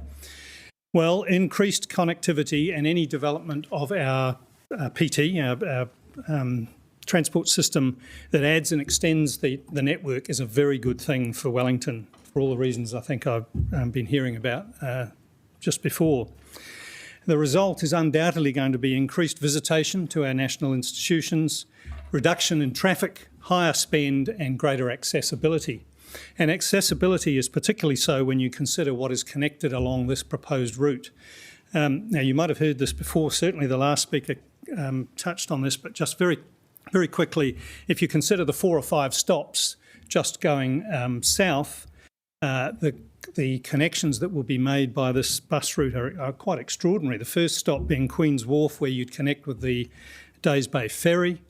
There's the New Zealand Portrait Gallery there, the TSB Arena, and of course the Wellington Museum. You come along to here, to Frank Kitts Park, and you've got the expected Garden of Beneficence, the Chinese Garden, the Fale Malay I've spoken about, and of course Tinako Square, with all of these fabulous things that we've previously heard about, the library, the art gallery, the town hall, Michael Fowler Centre, the National Music Centre, extraordinary, all being connected up by what's being proposed here. Next stop is Te Papa, and there is of course the Takina Convention Centre and the Circa Theatre. Final stop, as I understand it before the bus would loop back, is the Embassy Theatre. So an incredible amount of connectivity that is made possible by what is proposed. And I've got to say, coming here today, I know this is a little bit outside of the time frame when the Harbour Quays buses would run, but I would have been very grateful because I came into the city by public transport, and to have been able to just connect up and get deposited right here would have been a lot better than beating into the wind along Custom House Quay. So that's the general, really in support. I think it's a fantastic idea, and we certainly support you in that. Now I mentioned the general and the specific, now to the specific. There is a proposal within the Harbour Quays general proposal to have a bus stop right out here and a shelter, and our belief is that location is detrimental to the ultimate function of the Fale Malay.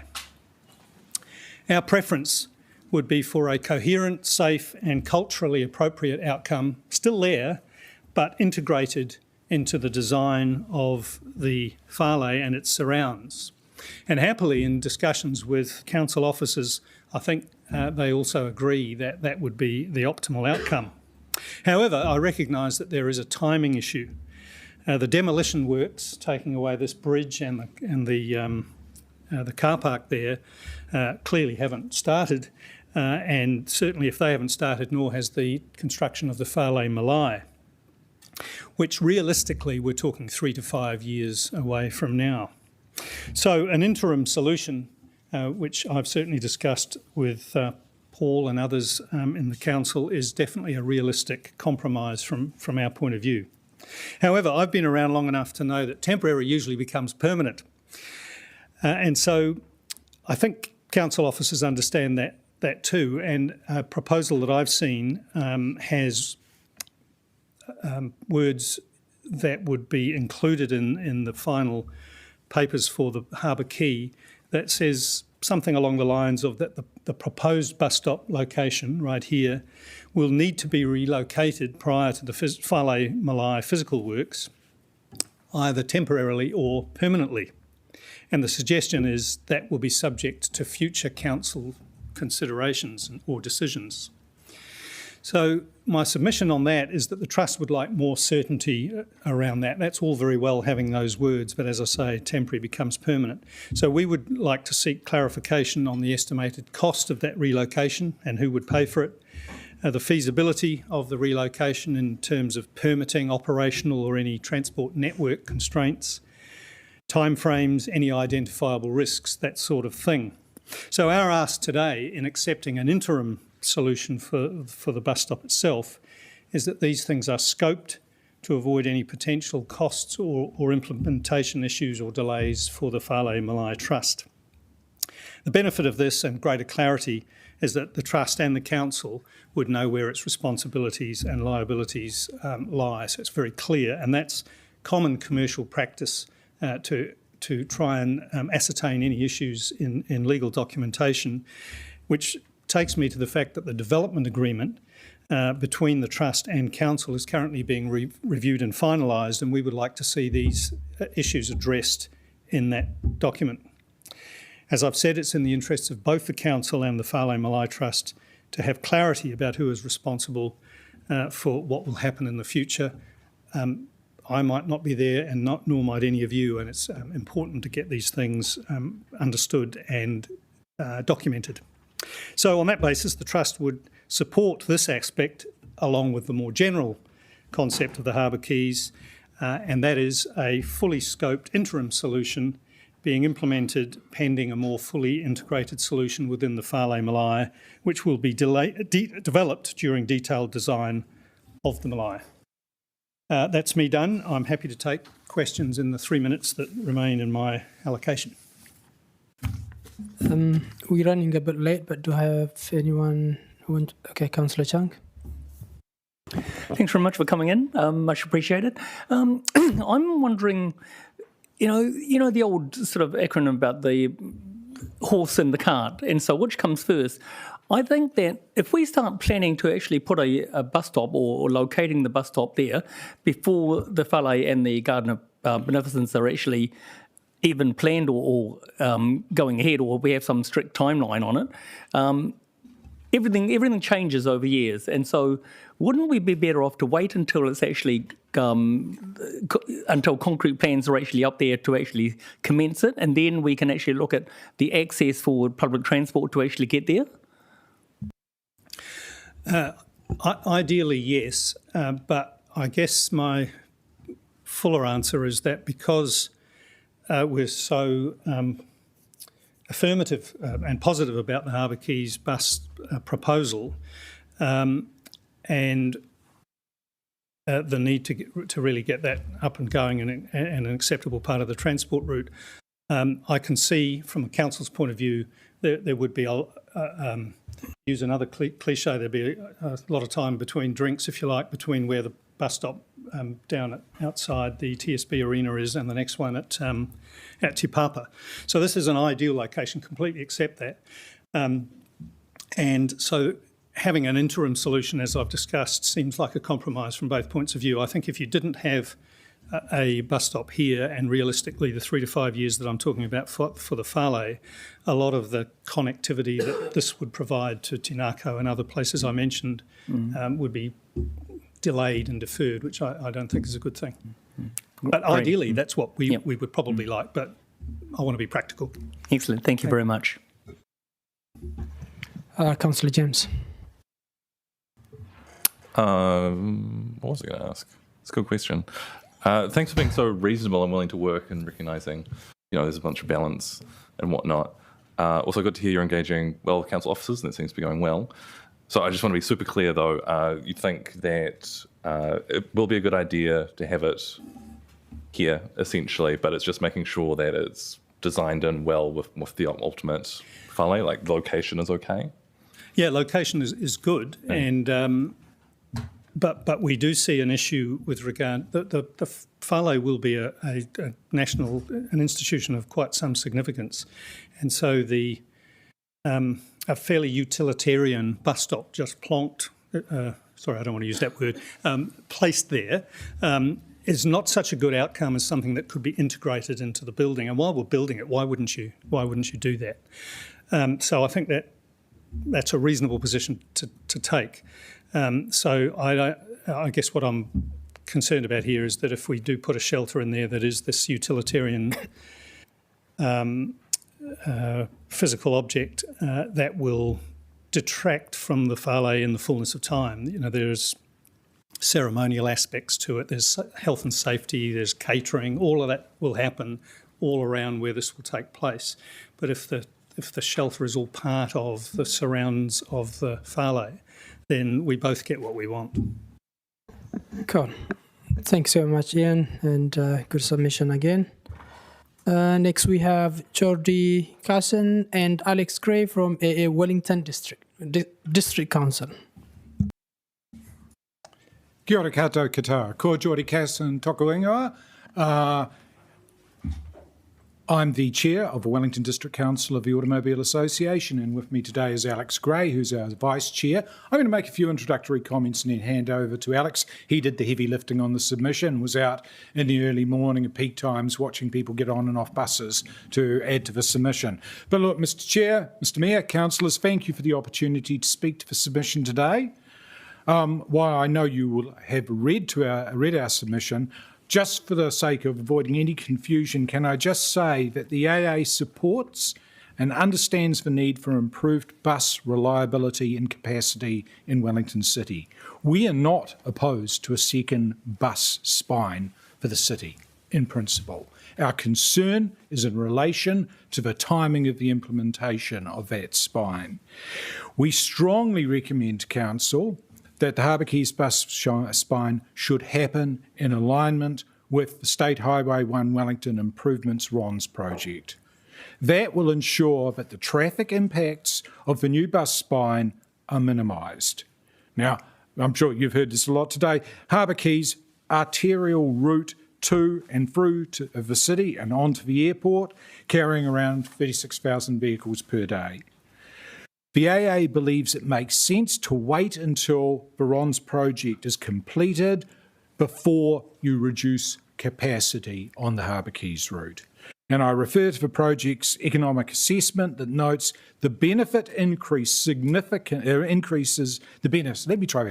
benefits increase significantly after the state highway upgrade is implemented. The main reason for this is the reduced traffic disbenefits are then resolved by the capacity improvements on State Highway 1. And having been in the public sector for a long time, I would say any opportunity to identify where you significantly increase the benefits of a project is something to be grabbed and held on to as precious metal. What I would note is implementing the bus spine ahead of the RONS project will result in an up to 4-minute increase in travel time on the state highway. That's according to advice we've received from the City Council. And for people who live in the city and move through the city, whose lives are already complicated and stressful enough in these challenging times, I wonder if they will thank anyone for that extra 4 minutes or the impact it has on the environment of cars sitting stuck in traffic that's not moving. A couple of other quick points, just in terms of benefits, and I refer back to the submitter from Blind Citizens New Zealand. We likewise were concerned that there didn't appear to have been any analysis of the benefits or disbenefits of requiring people wanting to transfer buses to have to walk 2 city blocks and across 6 lanes of traffic. This seemed an oversight to us and was really something that should happen in advance. And also the benefits that are claimed in the business case in relation to the lane for bus travel times would appear to be eroded by this additional walking that people have to do. And finally, I note, and we talked about it in the submission, the Golden Mile project, which was a driver for need to move on the second spine quickly, and that project had gone ahead, and potentially closing of Lambton Quay for work on the Golden Mile project would require a second bus lane. That, of course, project was axed by the City Council in June and is no longer an additional driver to force early implementation. And with that, I'll hand over to Alex. Thank you. Thanks, Geordie. Good afternoon, Mayor and councillors.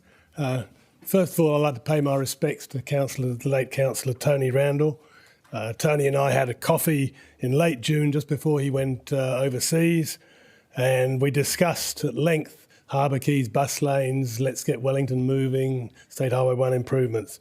But he had one idea on the improving bus capacity through Wellington City.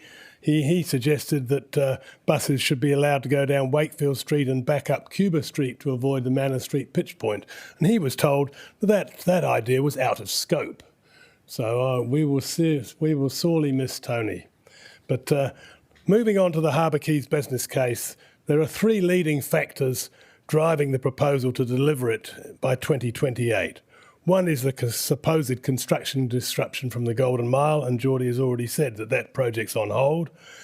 And the other issue is the construction of the State Highway 1 Wellington improvements. And again, although that has been submitted for fast-track approval, there is no construction funding and no start date. The next issue is peak hour bus numbers already being high and needing to increase, causing capacity and service issues, and I'll address that shortly. And the other reason is the second bus corridor will deliver economic benefits as soon as it's operational.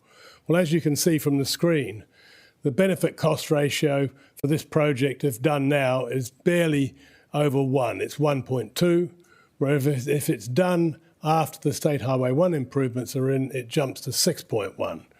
So the AA's position has always been that it should be delayed until after the State Highway 1 improvements are done.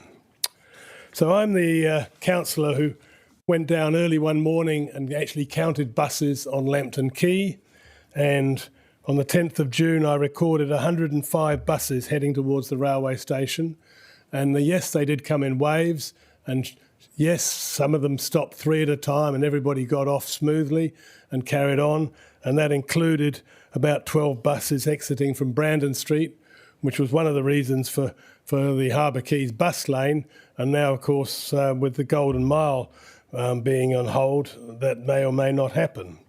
I also monitored buses in the evening peak, and I counted 89 buses on Willis Street on Thursday, the 11th of June, from 4:25 p.m. to 5:25 p.m. And yes, it was busy, but it still worked.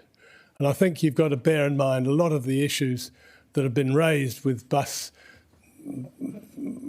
passengers is that they want security of route, they want safety, they want lighting, and as the blind passenger, as the blind representative just said, crossing 6 lanes of traffic to catch a bus on the opposite side by the TSB isn't really a viable option. The next thing I'd like to go to is the forecast bus service numbers based on Greater Wellington's Regional Council's bus patronage forecasts.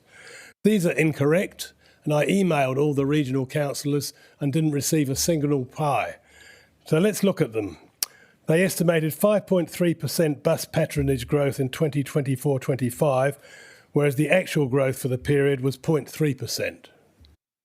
They estimated 4.5% growth in 25-26, whereas the actual growth in the 10th month to the 30th of April 26, latest figures available, compared with the 10 months to 30th of April 2025%, was minus 1.5%. They estimated around 3.5% growth year on year for the following 5 years, whereas this is significantly above historic pre-COVID annual growth, which was around 1% per year. So the reality is Wellington's population is currently not growing. There is no rush to do the Harbour Quays bus lane now. As we mentioned in our submission, to put bus lanes on the Harbour Quays would only take 12 to 18 months. If the Golden Mile project is approved, that will take about 3 years, so there's plenty of time to make a decision later on the Harbour Quays bus lane. And if the State Highway 1 Wellington improvements go ahead, they'll take about 10 years. So overall, we just see that Wellington does need a second bus spine in the future, but it doesn't need it now. Be happy to answer any questions. Any question, councillors? Councillor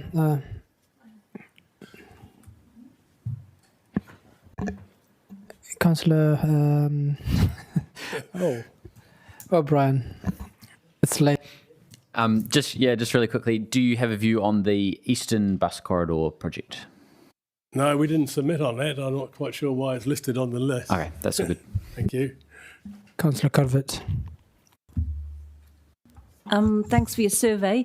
When you were noting the buses in peak times, do you think there might be a benefit if private vehicles were removed from the road at that time? Would that help the bus travel?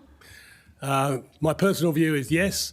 I think we should stop private vehicles entering the Golden Mile in the morning and evening peak. And the reason for that is that we still don't have a law saying let the bus go first, which is a spot fine in Australia if you don't let the bus move out when you're. And I struck that on Willis Street catching the bus number 7 bus in one morning, because the bus wanted to move out, but there was traffic passing by. So yes, I think that would be a good idea, and it would make things a lot easier and be quite cheap. Thank you. Thank you, Alex and Gary. We really appreciate your time, and we don't have more time for question, Councillor. For apology. Thank you. Thank you. Next, we have Susan. Susan, are you around?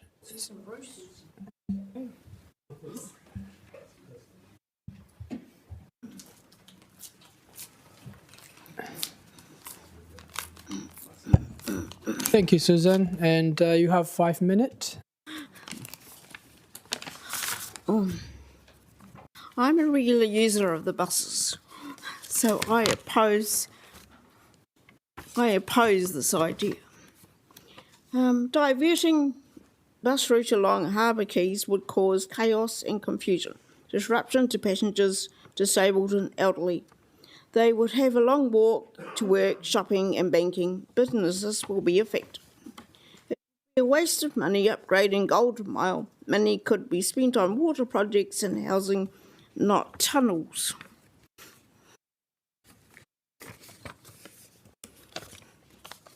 My speech is only short. No, it was good, and you made your point, so really we appreciate that. And we don't have any question as well, and thank you so much for your submission, Susan. Okay, with that note, Council. I have more to say. I say that catching the bus on Harbour Quays would be dangerous because people like me who have injuries, and my friend, she's old and disabled, I feel it would be unsafe to walk across there with all that traffic. Cool. Thank you, Susan. And your submission alongside others will be considered when they make a decision. Thank you. Councillors, now you don't have to introduce a paper poll, so we might be voting to receive the information here. I'm going to vote that out. So, yep. Is there any debate? I will move the paper. Seconder, Councillor Roger. Any debate? Cool. No right of reply. I just want to say thank you so much for all the submitters. And I think we had a good quality submissions, and we will consider all the views when we make a decision. And the next step will be mid next month. Yeah, Regional Council will be making a decision on the 2nd of September, and Wellington City Council will be making on September 17th. And the decision or Harbour Quay will come back to City Strategy and Delivery Committee. The Eastern Bus Corridor will go to Regulatory Process Committee. And then the 17th is the business case that will be coming back. And following that, there will be a traffic resolution, which will be back to City Strategy and Delivery Committee as well. That's what the process looks like from here onwards. The Eastern Corridor will go to Regulatory Process Committee. The Harbour Quay will go to City Strategy. But before we make a decision on the 17th on the City Strategy, the Regional Council, they will make a decision on the 2nd of September, 10th of September. It sounds so easy. Thank you to you all. Now we go to the vote.